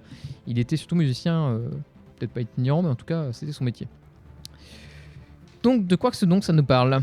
Donc, on suit un soap. Qu'est-ce qu'il fait un soap? Le sel d'un soap, c'est son casque de L'amour. c'est son casque de personnage, surtout, qui va Eh oui. qui va faire ça. Donc qui c'est qu'on va suivre? On va suivre donc 3 personnages principaux, et ensuite le reste seront des personnages qui graviteront autour d'eux tout le temps, et en fait Secondaire. en fait ils sont plus très secondaires une fois qu'ils sont arrivés, c'est presque des personnages presque principaux, mais une fois qu'ils apparaissent, ils sont toujours là, quoi. Ils sont Récurrent alors. Ouais, récurrents et vraiment tout le temps. Ouais. Et récurrent avec du soap. Voilà. Oh papa. Oh. Aïe, aïe. Donc, on va avoir vraiment le cœur de la série. Ça va être Katina Chovansky, alias Katchou. C'est une artiste au passé trouble. Elle est peintre. C'est une personne plutôt impulsive. on peut dire qu'elle n'aura pas eu la vie facile auparavant, et c'est un peu le cœur du départ de récit. On va en reparler un petit peu après. On a Francine Peters, qui est une fille avec un cœur gros comme ça, une brune, parce qu'elle est 4 cheveux blonde, elle est brune, pour les différencier, dans le dessin en tout cas. C'est Madame Tout le Monde dans la vie, quoi. Enfin, c'est la forme de l'américaine moyenne, si on veut. Enfin, une vie, on va dire, parents classiques, vie normale. Enfin, voilà. Enfin, fille de parents divorcés, tu me diras aussi, mais bon. Et ensuite, on a David Keane, qui est donc un garçon qui apparaît un tout petit peu plus tard, qui est un peu chétif, mais qui aime profondément ses amis. Et Kachu, c'est un personnage quasiment uniquement fait de bienveillance, en fait. Hein, on pourra le dire comme ça. Du coup, l'histoire débute avec Francine, qui se fait tromper par Freddy Fémur. Freddy Fémur, qui sera presque un peu la némésis en fait de cette histoire-là, qui est un peu le pire gars que vous voudrez avoir dans votre vie. C'est le mec qui veut faire les pires crasses pour les femmes, qui a les pires avis sur les femmes, qui est hyper sexiste, hyper macho. Et en fait, juste, il quitte Francine parce que Francine ne voulait pas coucher avec lui alors que ça faisait un certain moment qu'ils étaient ensemble. Mais lui, il craque et du coup va tromper Francine. Va tromper Francine dans cette histoire. Et après l'avoir trompée, s'ensuit une scène de rupture rocambolesque à coup de je me mets tout nu dans un parc, c'est ça que tu veux voir, de toute façon t'en as que pour le sexe, etc. Et ça finit, enfin en vrai, moi j'ai vu ça, j'étais mort de rire parce que ça manière on s'est fait, c'est assez rigolo quoi. Et désespéré dans la façon dont les choses sont terminées par cette rupture, Kachu, la meilleure amie de Francine, vraiment, elles sont vraiment l'une et l'autre, c'est comme ça, et t'es vraiment comme ça, on en reparle, c'est presque tout le cœur de la série. Elle va péter, elle va dire mais c'est pas possible qu'il t'ait quitté comme ça, c'est un enfoiré. Elle va lui dire tant pis, Kachu. Non, elle va lui péter. Ouf. Elle va aller lui Elle est péter. sortie comme ça. C'est oui. Elle va aller péter la gueule à Freddy Fémur car on touche pas à son ami comme ça. Freddy Fémur. Oui, vraiment. C'est vraiment son nom. Donc en fait, c'est vraiment une amie qui tient à cœur à sa amie. Alors je vous explique très rapidement le début comme ça pour vous donner un peu le contexte de cette histoire, de quand ça démarre. Je vais pas vous faire le résumé évidemment de tout l'histoire. Ça c'est les premiers numéros, là, un peu l'ambiance qui se dégage. Et donc ensuite, on comprend très vite que en fait, Kachu et Francine sont amoureuses, mais du coup, sauf que en fait, elles se le disent pas quoi, vraiment. Elles ne se le disent jamais. Et pourtant, tout est montré pour qu'elles le sont en fait, amoureuses l'une de l'autre. Tout est dit qu'elles s'aiment, mais jamais. C'est plus dit dans un sens que dans l'autre. Oui, enfin, comme dans un vrai soap. Kachu, elle est très claire. Hein. Oui, Kachu est très clair, tout à fait. Ouais, mais c'est comme dans un vrai soap. On se dit mais qu'est-ce qu'ils sont bébêtes. Oui, il y a un petit peu de ça. Enfin, il y a un peu de ça. Et en fait, ça va être un des prétextes pour parler de faits de société, de comment l'homosexualité peut être vue, parce que je vous rappelle, ça a été commencé écrit en 93. Et on n'est pas sur les mêmes mœurs qu'aujourd'hui sur ce sujet-là. Et donc on a David qui arrive peu de temps après dans l'équation, qui lui est clairement amoureux de Kachu, il est fou amoureux de Kachu, il ferait tout pour elle. Et puis voilà, puis après on a un autre cast qui va arriver, donc on va voir Casey, l'espèce de la blonde prof de gym athlétique, régulièrement raillée parce qu'elle se fait refaire les seins, mais jamais de manière négative. C'est jamais quand il se moque de quelqu'un, c'est rarement fait de manière négative dans le bouquin, c'est toujours fait de manière avec tendresse quoi. En fait, il y a une forme d'amour là-dedans, de comment je vais traiter mes personnages. Je vais pas me moquer d'eux méchamment de leurs défauts, je vais me moquer d'eux, ils ont des défauts et je vais les jouer et je vais embrasser ces défauts et je vais leur dire que c'est par leurs défauts que je les aime aussi quoi. Et ça c'est toute la force de toute l'œuvre. Moi c'est une œuvre qui m'a extrêmement touché pour ça. Donc de fil en aiguille on va découvrir en fait la vie de Kachu. Je vous disais qu'elle avait un passé sombre, en effet c'était une ancienne Parker Girl. Une Parker Girl, qu'est-ce que ça veut dire? C'est qu'elle faisait partie d'une organisation, qui est l'organisation Parker, qui œuvre dans l'ombre pour manipuler politique et gérer des assassinats divers et variés pour contrôler le monde si on veut. Donc ça, cette partie-là, et en fait, elle est toujours en trame de fond. Elle n'est pas très intelligente pour vous dire attention, enfin, c'est pas là pour avoir un vrai discours politique, elle est là pour avoir une trame de fond de thriller, pour développer ses personnages plus que pour avoir un vrai discours sur la politique du monde. C'est pas trop le cœur. Mais du coup elle s'est enfuie, elle est maintenant peintre et comme je disais au début, et elle vit sa vie quoi. Enfin elle essaie de fuir tout ça, mais bon le passé revient toujours au galop au bout d'un moment et c'est ce qui lui arrive quoi. En effet c'était la favorite de Darcy Parker, la boss, et elle veut récupérer l'argent qu'elle lui aurait volé et voir la recruter de nouveau pour refaire toutes ses besognes quoi. Elle aimait vraiment Kachu et c'est en fait dans cette relation Enfin, Quechua essaie de cacher tout ça à ses amis, car c'était violent, c'est une histoire violente, elle cachera tout, elle ne veut jamais en parler à ses amis, elle veut tout faire pour protéger ses amis en fait, de cette histoire. Mais en fait, ce qu'on nous montre, c'est cette histoire de Quechua qui était une vraie badass. En fait, aujourd'hui, c'est une vraie badass et qui a pris super cher et qui va se battre contre son passé. On nous le dit un peu après, ou je sais plus à quel moment, qu'aussi on comprend très vite qu'elle a été violée par son beau-père aussi. Donc elle a vraiment une vie de merde, quoi. Oh. Et donc, autour de ça, en fait, Quechua, elle se retrouve avec des assassinats autour d'elle, de gens qui veulent enquêter sur elle parce qu'elle était chez Parker Girl, etc. Il va y avoir tout un côté complot, etc. de ce genre-là. Et dans toute cette histoire, on va avoir évidemment un David qui va peut-être être pas si innocent que ça. Il n'est pas arrivé comme ça dans la vie de Quechua comme ça. Et donc ça, c'est vraiment le gros point de départ. J'étais un peu long, mais c'est le gros point de départ de la série. Je doute qu'on puisse faire moins. Et donc c'est temps qu'on va suivre donc les relations de vie entre chacun des persos et des personnages et comme les hauts comme les bas. Donc Francine par exemple, c'est la personnage qui va beaucoup évoluer par le regard qu'elle porte sur elle-même. Elle a un regard sur elle elle dit toujours je suis grosse, je suis pas bien dans ma peau, je suis pas parfaite, etc. Alors que ce qui est impressionnant, c'est que tous les personnages autour d'elle vont se dire mais on s'en fout. Enfin il y a que elle qui dit qu'elle est grosse, mais tous les autres l'aiment profondément et lui montrent cet amour pour elle, mais jamais vont lui dire non t'es grosse, dégage, ou non, ça fait toujours pour l'encourager à être la meilleure elle-même et elle l'aimer comme elle est, même si que peu importe comme elle est, elle sera aimée, quoi. On a cette Quechua qui sera cette battante qui va se battre contre ses démons, qui fera tout pour affronter son passé, qui va le fuir d'abord et fera tout ensuite pour le battre, pour ensuite être libéré finalement de toutes ces chaînes qui l'attachent, ce passé qui le tire par le callback, qui dit hey, t'as vu tout ce que t'as vécu quand t'étais jeune et que t'as bien souffert, on est toujours là avec toi.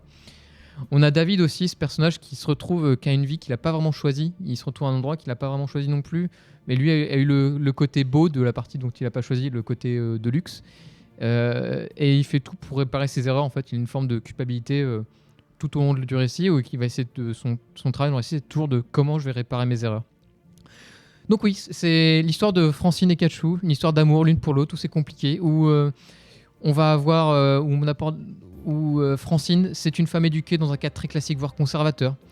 Donc on voit l'amour des personnages l'un pour l'autre, donc Quechua principalement vers Francine. Francine aussi, mais Francine, il y a ce frein psychologique, et ça je trouve ça très bien montré, ce frein psychologique en elle qui se dit je peux pas, c'est une femme, je peux pas, c'est contre nature, hein, c'est même dit un moment je crois. Et en fait, même malgré tout ça, en fait, de la manière dont il écrit, Terry Moore montre ça, on s'en fout, tout ça, ce qui est important c'est l'amour que vous avez entre vous, et ça je trouve qu'il a une qualité d'écriture sur comment on nous fait aimer ces personnages et comment faire respecter leurs choix sur tout ce qu'ils veulent de cette manière qui est super riche, et ça c'est vraiment, et malgré tout ça en fait, et ce qui est impressionnant c'est qu'il arrive à en faire aussi, en créer des scènes hyper hilares quoi. Enfin il se retrouve dans des situations hyper drôles, diverses et variées, mais évidemment aussi on n'échappe pas au classique du soap de je t'aime, et moi aussi je t'aime, et puis t'as l'événement au dernier moment qui fait qu'en fait tout repart à volo pour repartir, et ça c'est un peu le cœur de tout ce qui fait des soaps quoi, c'est les allers-retours, les machins.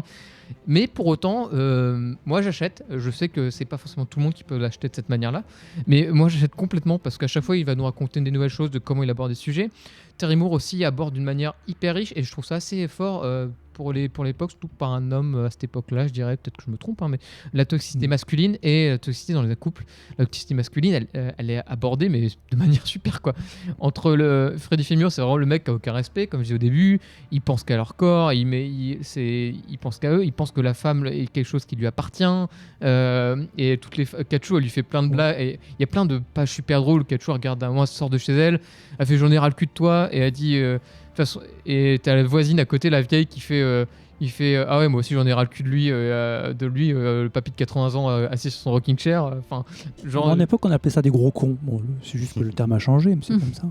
Oui, mais il y a une manière vraiment de si tu veux, Quechua, dans tout son discours, il y a vraiment un côté alors c'est pas anti-homme, hein, c'est loin d'être là, c'est vraiment donc elle a jamais eu elle est déjà lesbienne comme dans l'histoire, mais surtout c'est que tous les hommes avec qui elle a fréquenté c'est toujours été des histoires de mal, quoi. Enfin, entre son père qui l'a violée, l'histoire quand elle travaillait, c'était pour c'est un soap opéra aussi, hein, donc tout est dans l'exagération, hein, pour le. Ouais, c'est surtout c'est pas fait de manière si exagérée que ça, quoi. C'est juste au contraire, c'est plutôt bien fait sur le sujet, quoi. Et du coup, aussi leur relation toxique, mais pas aussi avec Darcy et Kachu. Darcy, c'est vraiment autant là où Freddy Fimur a le côté les femmes m'appartiennent, c'est un objet, le côté objectifiant. Darcy aussi a ce même côté-là, mais avec en plus ce côté toxique de manipulatrice en fait. C'est-à-dire que pour elle, c'est sa chose. Kachu est la chose de Darcy, quoi. Et Kachu, elle s'échappe de Darcy, tandis que Francine s'échappe de Freddy Fimur. C'est la féminité toxique. Oui, c'est vrai. Et du coup, ça va, alors, en plus d'aborder donc, ces différents thèmes, ça va aussi aborder la gestion des traumatismes. Alors pour certains, et là, Kachu, c'est les traumatismes qu'elle a vécu, ça va être à travers l'art, donc à travers sa peinture, d'autres, ça va être à travers la musique, ou ce genre de choses. Et comme je disais, c'est un nez parsemé, parce qu'étant un fan de musique pour l'auteur. Et comme ça, du coup, on grandit avec chacun des personnages qui évoluent, qui s'acceptent eux-mêmes, malgré leurs défauts, parce qu'évidemment, ces personnages qui ne s'aiment pas forcément, et qui vont apprendre à s'aimer, à apprendre à savoir qui ils sont, et certains qui vont cacher leurs vices dans une société, car c'est pas bien, ça ne convient pas au standard d'une société, et qui s'empêchent d'être heureux à cause de ça, et qui, une fois révélés, ou acceptés, les rendra bien plus heureux. Spéciale dédicace à la maman de Francine et son histoire totalement loufoque et extrêmement drôle et extrêmement touchante, moi je trouve, mais moi j'ai adoré cette histoire. Moyennement partagé autour de la table. Mais moi j'adorais. Il y a aussi d'autres thèmes qui sont abordés tels que le deuil et la mort qui viennent frapper à la porte, mais enfin vraiment tout ce qui fait un soap, quoi. Exactement, souvent les soaps sont des prétextes pour parler de choses qui sont beaucoup plus profondes et qui sur les rails du soap font des arrêts de temps en temps pour parler de choses qui sont importantes, très graves ou moins. C'est ça, et ça parle de deuil, de mort, de maladie, et vu que l'auteur arrive à nous donner, enfin moi j'ai rarement eu quelqu'un qui écrit des personnages avec j'ai autant de tendresse en fait, malgré leurs défauts. Dès que quelque chose de mal arrive, en fait je suis avec eux, je pleure avec eux, vraiment le saut pas, voilà. C'est bien, mais c'est très très bien. Je pleure, je souffre avec eux. Tu serais donc un être humain avec des émotions. Oui, j'en ai pas beaucoup, mais là, voilà. Et donc j'ai pleuré et j'ai rigolé avec à vive voix au cours de ma lecture.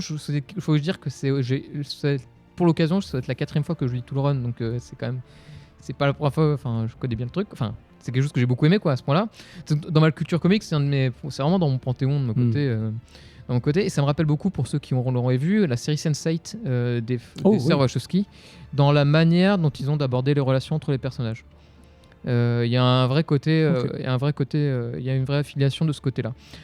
Du coup, et d'ailleurs au passage, la fin est superbe. Moi, j'aime beaucoup la fin. La fin, ils osent faire des choses. Enfin, la fin ose, sans être avec un twist incroyable, quoi que ce soit. Non, ils osent aller au bout des choses, quoi. Ils vont pas faire. Ils terminent leur histoire. Ils terminent leur histoire, oui, et ils osent faire ce qu'ils veulent avec ces personnages, quoi. Donc voilà, moi c'est vraiment un coup de cœur particulier pour moi qui me touche. Ça s'entend et ça fait plaisir de t'entendre. Et j'aimerais, voilà, c'est pour ça que j'en parle ce soir, à ceux qui voudraient éventuellement se lancer dedans, qui prennent autant de plaisir. Je sais que je connais au moins une personne dans le Discord qui porte au moins le même amour pour moi que la série, n'est-ce pas, Neil Trick. Donc voilà. Jean, t'es-tu plongé dans ce Strangers in Paradise? Alors, en fait, bon, monsieur, quand on prépare un focus, c'est pas des reviews, le but c'est qu'on veut présenter quelque chose qui nous a marqué, qui nous a plu, on propose des choses, et il arrive parfois qu'à la lecture ou relecture, l'un ou l'autre des chroniqueurs soit un petit peu... Et une déconvenue, on appelle ça en langage comics Outcast, faire une Red Sun. N'est-ce pas? On voit ceux qui ont entendu ces types. Et en même temps, XT l'a présenté avec tellement d'enthousiasme que j'ai pas envie d'être trop salé. Il faut, parce qu'il y en a d'autres qui pourraient ne pas apprécier autant que moi j'ai pu. Donc moi, il y a des choses qui m'ont gêné. C'est-à-dire que, en fait, ça tient peut-être au fait de l'avoir lu. J'ai tout lu, hein, et donc c'est très épais et en peu de temps. Les 4 intégrales ou... les 4, alors enfin les 3 et demi, on va dire. Pas loin de 2000 pages. Il y a pas loin de 2000 pages et j'ai tout lu en finalement assez vous voyez, mon introduction n'était pas exagérée. Hein. Donc ça tient peut-être à ça, le fait de pas, je sais pas si toi la première fois que tu l'as lu peut-être au rythme plus ou moins de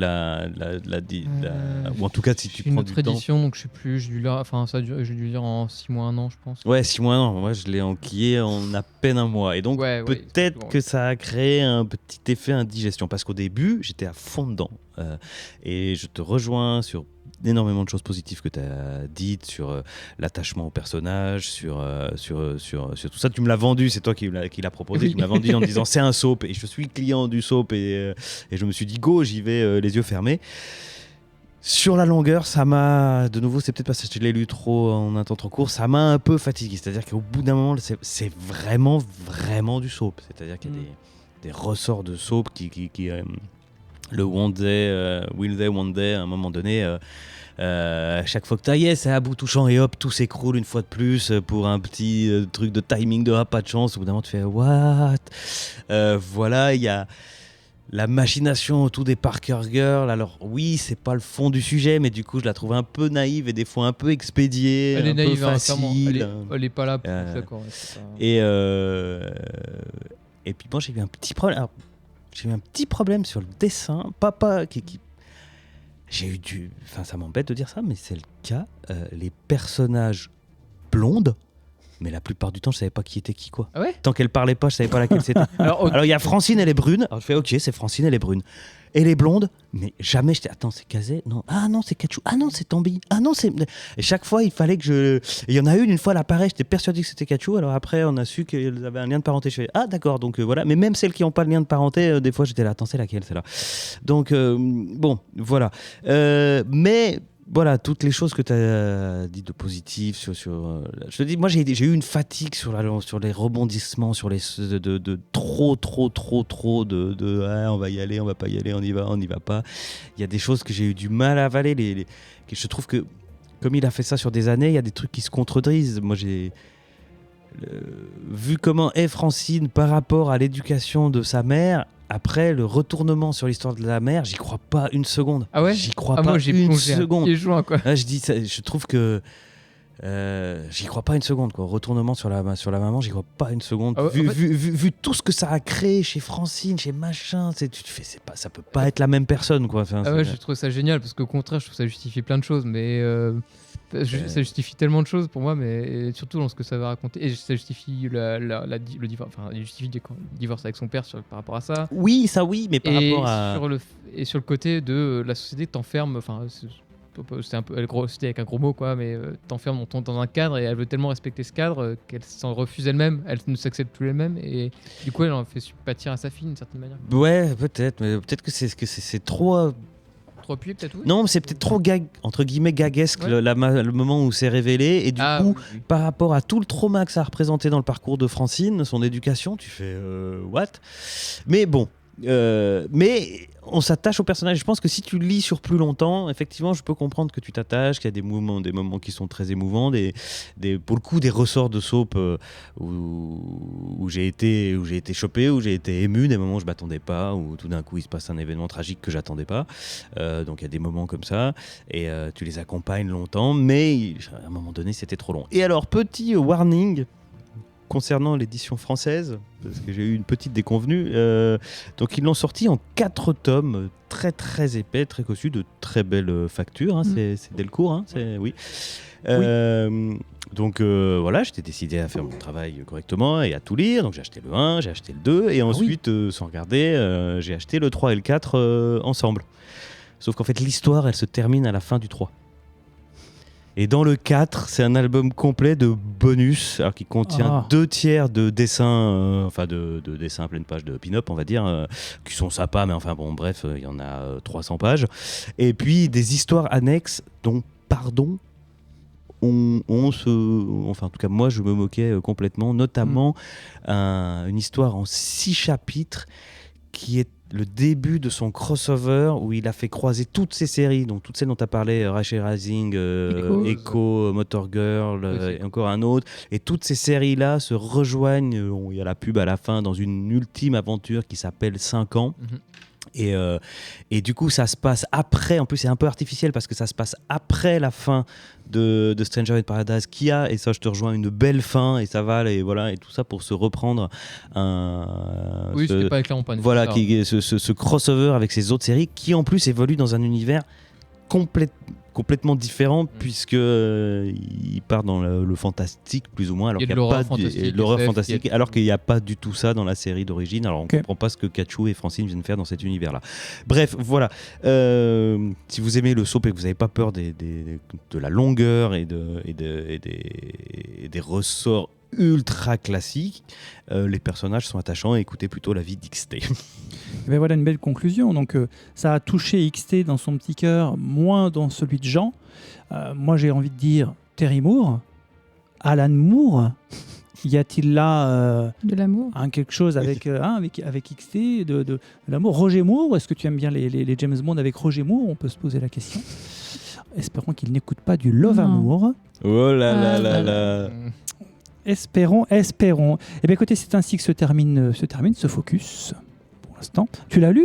Mais bien sûr. Oh mais je croyais que tu avais complètement Alors, zappé non, le non. truc. Non, je vais donner un avis très rapide. Mais effectivement, Désolé. j'ai pas zappé. C'est juste que je me suis arrêtée à 250 pages. Ah non, bah Et tu je l'as pense lu, que j'ai alors. bien fait en écoutant en fait ce que disait Jean. Un dixième du volume total. C'est un peu ça, quoi.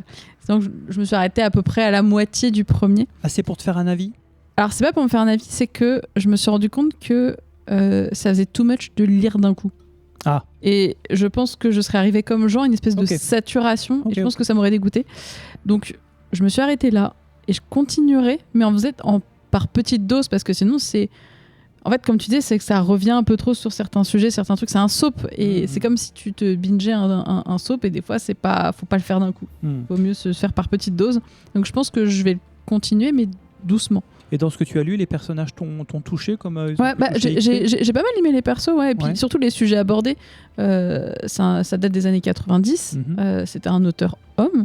Et je trouve qu'il gère plutôt bien les sujets qui s'adressent à ces personnages féminins. Et ça, je trouvais ça très très bien. Par contre, ouais, ça fait un peu trop d'un coup. Autant de pages. D'accord. Ouais. Donc tu te réserves ça un petit peu Je pour vais plus me tard? le diluer un peu dans l'année Ok. doucement. Très bien. Très bien. Je pense que c'est une bonne manière de le consommer. Ouais, Vous- je pense aussi. Vous oui. mangez doute, pas les 1000 pages d'un coup, tu vois, c'est vraiment... Enfin, les 2000 pages. Y aller par... en progression. Ouais, pour Ouais. la relecture, moi j'ai commencé en février, janvier, Ouais, c'est ça. et on est en fin mai. Ouais, c'est ça. Je pense qu'il faut l'étaler parce que sinon ça fait trop. Ouais. Non, tu as envie que ça avance, et Ouais. ça avance pas, quoi. Même là, d'avoir fait 250 pages, je les ai faites en une soirée. Ah Et oui. j'étais là en mode wouh, Ouais. faut que j'arrête parce que ça va être Ah oui. trop. Ouais. Quoi. Est-ce que c'est une lecture Mm. d'été? Est-ce qu'on pourrait conseiller ça, par exemple, quand on va s'enfermer 15 jours pendant les Jeux Olympiques à Paris? Est-ce que c'est quelque chose qui peut accompagner nos soirées estivales? Oui. Non? Oui. Oui. Bah, Oui. vous me Enfin, en dites tout cas, oui, ce sera- non, pas particulièrement. Oui, enfin pourquoi pas, je veux dire, c'est pas. D'accord. Parce que je veux dire, c'est. Non, mais pareil, c'est trop court, en fait. Non, mais enfin, je pense que c'est peut-être ça qui ressort, effectivement. C'est que je pense que ça se savoure sur 6 mois, 1 an, et pas, Ok. pas Ouais. sur 1 mois et demi, quoi. Ouais. Très bien, très bien, très bien. Le message est passé. Bon, cette fois-ci, c'est vraiment la fin. Encore désolé, Nivray. La suite. C'est hors les bulles. Mais avant hors les bulles, on peut se poser la question, que serait le VHS? Que serait Comics Outcast sans ses auditrices et ses auditeurs? Rien, bien sûr, rien. Voici donc le moment de vous remercier, quelle que soit la couleur de vos cheveux, si vous en avez encore, ou votre siècle de naissance. Les nouveaux venus que nous invitons à nous auréoler d'étoiles sur les applications et les plateformes de podcast. On me dit que c'est très important pour notre visibilité. Les fidèles que nous remercions pour leur assiduité. Si vous aimez ce que vous entendez, vous pouvez propager la bonne parole autour de vous. Vous pouvez également nous soutenir grâce à un micro-don ou un maxi-don via la plateforme Patreon à l'adresse suivante patreon.com/vaisseau hypersensas tout attaché. Votre aide indispensable nous permet de poursuivre nos pérégrinations spatiales et comicsiennes. Je cale ici à nouveau un immense merci pour le Studio 17 qui nous héberge dans leur bonne auberge, où les plats sont délicieux, les boissons fraîches et les parties de jeux de rôle épiques et ludiques. Parmi les paliers du Patreon, de notre vaisseau figure un avantage, celui d'être remercié avec les honneurs durant l'émission. Aussi, nous adressons un immense merci à Pims, à Rekma, Fanny et Lionel, Perchac, Damien, Guy Gauze et Yagbar le Déglingos, qui se reconnaîtra. Le HLB, alors les bulles, notre section durant laquelle nous abordons une œuvre associée aux comics mais qui n'est pas un comic book. Notre dévolu s'est jeté sur une série Netflix qui permet à un ivraie de faire d'une pierre deux coups. C'est toujours bien, tu regagnes un peu le temps passé sur Strangers in Paradise pour le moment. De quoi allez-vous nous parler ? Eh ben, de Dead Boy Detective qui a débarqué sur Netflix. Une série qui est tirée des comics Sandman, puisqu'on se retrouve dans l'univers de Sandman. Sandman déjà adapté par Netflix. Et oui, avec un Il y a 2 étés déjà maintenant. Dead Boy Detective, qu'est-ce que c'est ? Alors dans le comics, c'est des jeunes adolescents qui sont morts, tout le Dead Boy Detective, et qui sont détectives, tout le Dead Boy Detective. C'est bien fait. Voilà, C'est bien. ils sont morts, et puis au lieu de rejoindre les enfers ou le paradis, ils ont plutôt décidé d'aller faire des enquêtes pour aider les fantômes à résoudre leurs dernières actions avant de partir vers l'au-delà. Ils sont plutôt jeunes dans les comics. Dans la série Netflix, je pense pour des raisons de cohérence de leurs actions, ils ont choisi plutôt un casting adolescent de 20 ans, hein, soyons très clairs, et ce qui est pas plus mal, hein, ça rend les choses, je pense, un peu plus naturelles et moins moins enfantines. C'est toujours gênant des enfants fantômes, des enfants morts. Voilà, là on se dit c'est des adolescents morts, c'est moins grave. Voilà, c'est des vieux adolescents. Donc c'est Edwin Payne et Charles Roland, donc tous les deux sont des fantômes, ils vivent à Londres et résolvent des mystères, donc que du paranormal. Très bien. Martin Mystère. Ouais, mais ouais, ils ont pas de. mort. Il a une montre, Martin. Non, c'est pas Martin qui a une montre, je me trompe. Non, pas Martin Mystère. Non, là, c'est Sport Billy. Mais là, ils sont morts. C'est vraiment la différence. Ils sont morts depuis un certain temps. Hein. Le plus vieux des deux est mort au début en 1906, je crois. 16, je crois. 16. Il me semble que c'est 16. Ouais, c'est ça. Début de siècle. Au début de siècle, en tout cas. Et l'autre est mort un peu plus tard. Il y a une espèce de relation amitié-amour entre les deux qui est quand même très, très présente et qui est plutôt belle. Et donc, la série démarre sur ce duo qui va, lors d'une enquête paranormale, aider quelqu'un. Et cette personne, c'est Crystal. Crystal est une voyante. Elle a des sortes de visions. Bien trouvé comme nom. Et elle va un peu s'accrocher à ce duo parce qu'ils ont l'air quand même plutôt fun et sympa. Et ils vont décider de partir essayer de sauver une gamine en Amérique. Parce qu'ils reçoivent un peu des missions par un espèce de courrier... Un livreur de courrier, un facteur un petit peu original qui pop dans leur salon, genre tiens, il faut que tu fasses ça. C'est leur conflit des Et donc ils se décident de partir aux États-Unis, alors qu'ils sont plutôt londoniens. Et arrivés aux États-Unis, ils débarquent dans une charmante petite ville américaine où il se passe beaucoup trop de choses. Donc on va partir sur des histoires de sorcières, de démons, de serpents très bizarres. Et ils vont se retrouver bloqués dans cette ville parce qu'ils ont fait du mal à un chat. Ah, bah, Oui. c'est bien fait. Pas déconner avec Ils les ont fait chats. du mal à un chat et il y a le roi des chats qui est pas content et qui punit un des deux en lui mettant un bracelet qui lui interdit de quitter la ville. Donc ils sont bloqués dans cette ville-là et ça fait partie des fils rouges de la saison.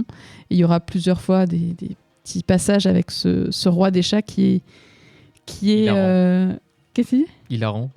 Ouais, il est gênant, sexy. Il a un visage félin, un peu démoniaque, bizarre. Parce que c'est bien sûr un humain. Hein. C'est un humain qui est le roi des chats. Et donc voilà, dans cette ville, il y a plein de choses magiques. Crystal, vu que Crystal est humaine, parce que les autres, en tant que fantômes, personne ne les voit. Crystal les voit parce qu'elle a été très proche de la mort. Ouais. Donc elle va se trouver une petite location dans une chambre, dans une boucherie, tenue pourquoi par pas. une femme que j'irai pas affronter tellement elle manie très bien son couteau de bouchère.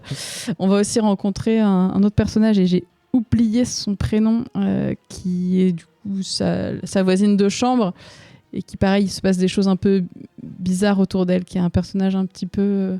qui a l'air un peu perdu au début et on se rend compte qu'elle est possédée par une sorte de petit lutin. Donc les voilà. lutins les plus drôles du monde. Les lutins complètement excentriques. Voilà, des personnages très drôles. Et voilà, donc c'est une série, on est vraiment sur presque un épisode, 1 à 2 enquêtes à chaque fois, avec des fils rouges autour de tous ces personnages. La série, elle est très cool. Moi, j'ai beaucoup aimé la série. Très bien. J'ai trouvé que la narration, elle marchait très bien. L'univers est très cool. Alors, il y a quelques liens avec Sandman parce qu'on va retrouver le personnage de Death, la mort, un personnage que j'avais adoré dans la série Sandman avec un épisode incroyable autour de la mort. Il y a aussi Despair qu'on va voir dans un épisode. Donc on a les liens avec Sandman, hein. Ils sont posés, ça y a aucun souci. Et on a alors on n'a pas exactement la DA de la série Sandman, mais on retrouve quand même une DA un peu particulière, un peu sombre, qui marche très bien, un côté où on est certes dans notre époque, mais tu as un côté un peu rétro et le fait autour des costumes, en fait, surtout la manière dont ils s'habillent, puisque eux viennent des débuts du siècle, enfin un vient du début du siècle, donc il y a quand même un style un peu particulier. Ça marche bien, les thèmes qu'ils abordent sont très cool. Il y a une partie queer, puisque autour des relations entre les personnages, tu as quand même la relation entre deux garçons particulièrement qui sont quand même pas mal abordées. Comme dans Sandman, hein, d'ailleurs. Exactement. Ça parle beaucoup de l'acceptation de soi, l'amitié, c'est vraiment des thèmes qui marchent très très bien. Et il y a une ouverture sur une suite potentielle. Et là, je prends ma voix de tristesse parce que le côté Netflixer se prend le dessus. On a vu les chiffres. On a vu les courbes. Il y a très peu de chances qu'il y ait une suite parce que la série n'a pas bien marché. Alors, pas parce qu'elle n'est pas bonne. Les critiques sont excellentes. Les gens sont assez unanimes sur le fait que la série est bien. Malheureusement, elle n'a pas vraiment fonctionné pour l'instant. C'est pas très bon et je suis pas sûre qu'elle ait forcément un regain de popularité dans les jours qui arrivent. Et c'est dommage parce que c'est vraiment très bien. Alors, même si jamais il n'y a pas de saison 2, la saison 1 vaut quand même le coup. Il y a vraiment des très bonnes choses, des très bonnes idées. Mais oui, très peu de chances qu'il y ait une saison 2, sauf si Netflix se décide à mettre un petit coup de pouce pour tenter quelque chose. Mais voilà, ouais. C'est une bonne série, équilibre, humour, paranormal, pas trop teenage quand même, un côté un peu adulte qui fonctionne bien. Moi, j'ai été embarquée en tout cas, je me suis bingé le truc direct. On peut peut-être se dire que comme c'est sorti récemment, ça va peut-être trouver un petit peu plus son public. Je suis pas sûre qu'il y a c'est un peu compliqué. Il y a tellement de choses qui sortent que les gens sont pas forcément passés. La mise en avant du côté Sandman n'a pas forcément bien fonctionné. C'est un peu dommage. Question de Béotien. C'est absolument pas basé sur un comics existant. Alors, il y a des comics Dead Boy Detective.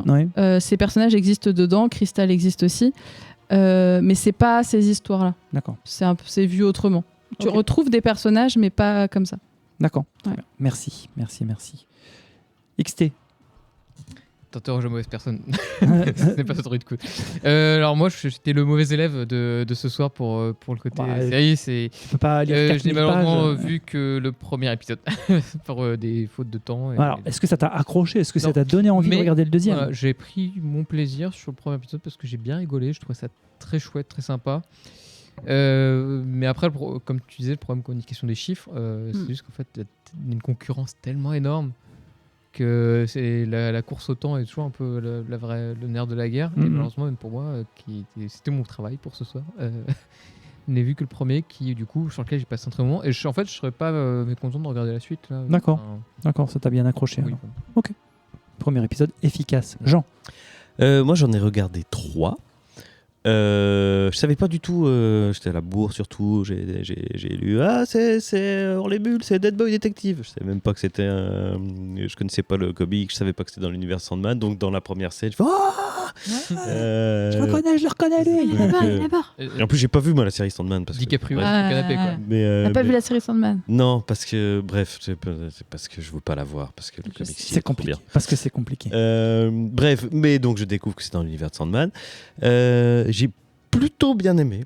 Je pense que j'irai au bout. Et en même, j'ai des petits bémols, mais dans l'ensemble, ça fonctionne. Les personnages sont attachants, ils sont drôles, les histoires, elles sont bien. C'est un fonctionnement classique de une enquête par épisode et en même temps un fil rouge qui se développe. La galerie de personnages, notamment sa logeuse. Ouais. Je sais pas si elle va intervenir plus au-delà des 3 premiers épisodes, mais déjà là, elle est d'enfer. C'est vrai qu'en fait, les personnages, quand tu les croises, tu vas les revoir. Voilà, Tu revois plusieurs épisodes plus loin sur d'autres sujets, sur d'autres trucs, mais ils vivent quoi. Il y a un personnage de sorcière qui est vraiment excellent, le roi des chats, donc ça fonctionne très bien à ce niveau-là. Après, je peux comprendre par rapport à l'offre que ça a peu de peine à trouver son public, parce que c'est drôle et léger, et en même temps par moments c'est très dur et très violent, donc selon les sensibilités, tu crois que tu vas pouvoir y aller parce que c'est un peu rigolo, puis en fait tu vas te prendre des trucs vachement durs dans la face. J'ai beaucoup aimé dans le genre, d'ailleurs, le 3e épisode qui est très très sombre, mais que j'ai vraiment beaucoup aimé, dans une maison hantée, que j'ai trouvé particulièrement réussi. Et puis oui, c'est étrange parce que oui, par rapport à... Aujourd'hui, il y a tellement d'offres que c'est vrai qu'on retrouve plein d'éléments qu'on a vus ailleurs. Et parfois un peu mieux. Ça peut faire penser à... Mince, aidez-moi, le nom m'échappe. Tu nous donnes des indices. La série avec adaptée de Remender. Oui. Dans l'ambiance, dans le visuel. Il se passe quoi dedans? C'est les enfants qui ont des super pouvoirs. Lock and Key. Umbrella. Il y a Umbrella Academy, t'as du Lock and Key. Voilà. Tu vas penser à Supernatural aussi. Voilà. T'as pas mal ce truc. À Doom Patrol aussi, parce que tu sais, t'as une espèce d'humour dans le groupe de quelque chose. Voilà, même cette série est super étrange avec Elijah Wood, qui était hyper étrange aussi. Enfin, du coup, il y a plein de vibes qu'on a l'impression d'avoir déjà vu, et certaines fois, sur certains épisodes, en tout cas sur les 3 que j'ai vus, il y en a au moins un où tu te dis là c'est super bien, puis d'autres où tu fais ouais c'est sympa.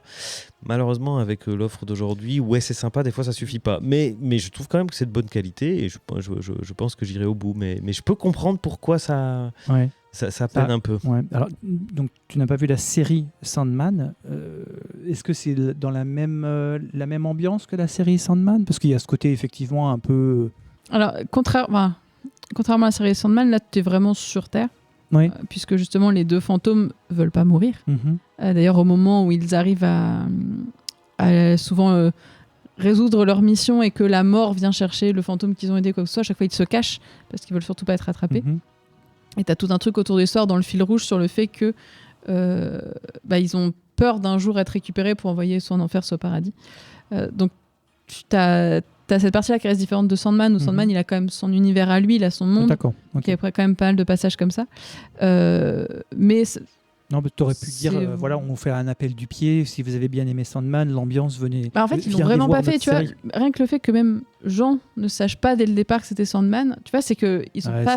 Marketing était pas. Ils ont pas fait énormément de marketing en fait autour de la série. Non, ça c'est. Comme beaucoup de choses sur Netflix sont balancées. Voilà. En fait, Netflix fonctionne beaucoup à la reco, à l'algo qui va te présenter des choses qui pourraient t'attirer.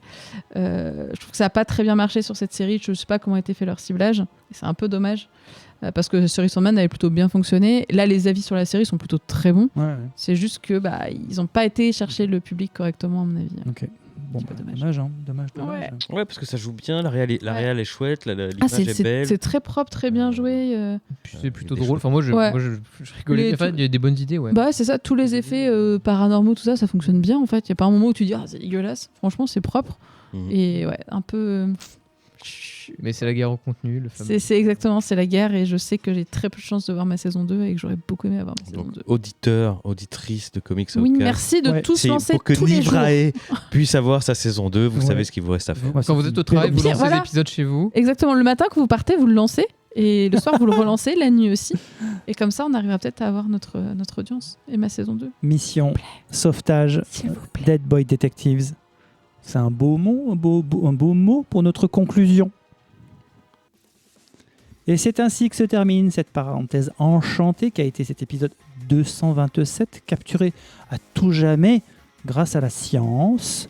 Je vous remercie sincèrement pour le choix des comics passés en revue ce soir, dont certains m'ont donné bien envie, ainsi que pour la qualité perpétuelle de vos interventions. Merci et bravo.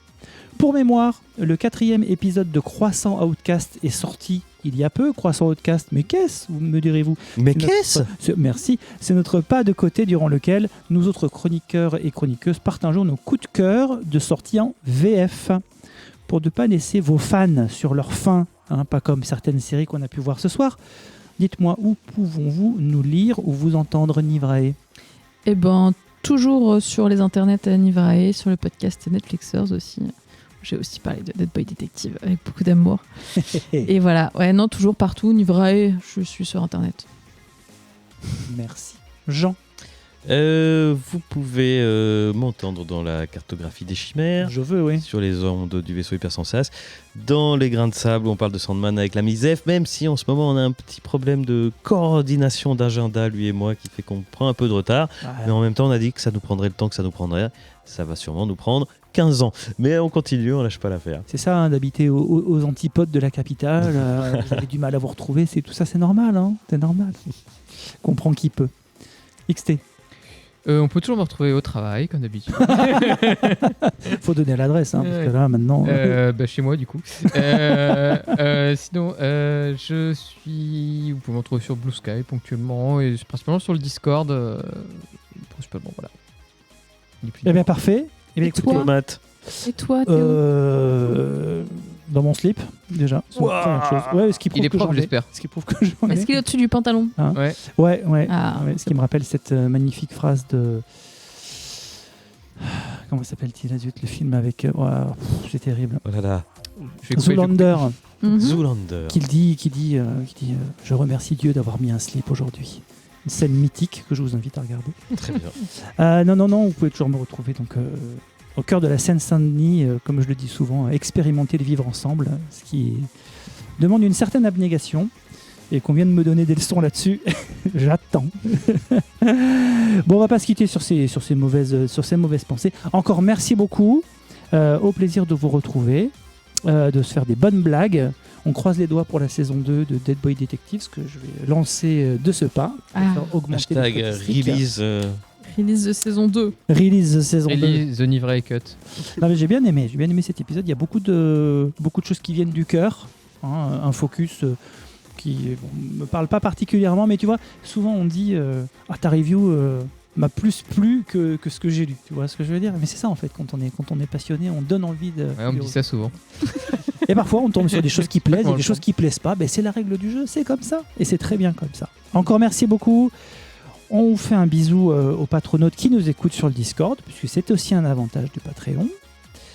Et à vous autres auditeurs, que vous soyez dans les transports en commun, en train de faire du rameur à la salle de sport, Dans les bouchons. dans votre voiture, ou en train de vous endormir. En train de nager. En juillet à Paris, et vous avez, et vous avez payé 8 € votre ticket de métro. Aïe, aïe, aïe, aïe, aïe. Tout de suite, ça pique. Trêve de bêtises. Au revoir, bisous à tous et à toutes. Bisous, bisous. Bisous, bisous. Salut.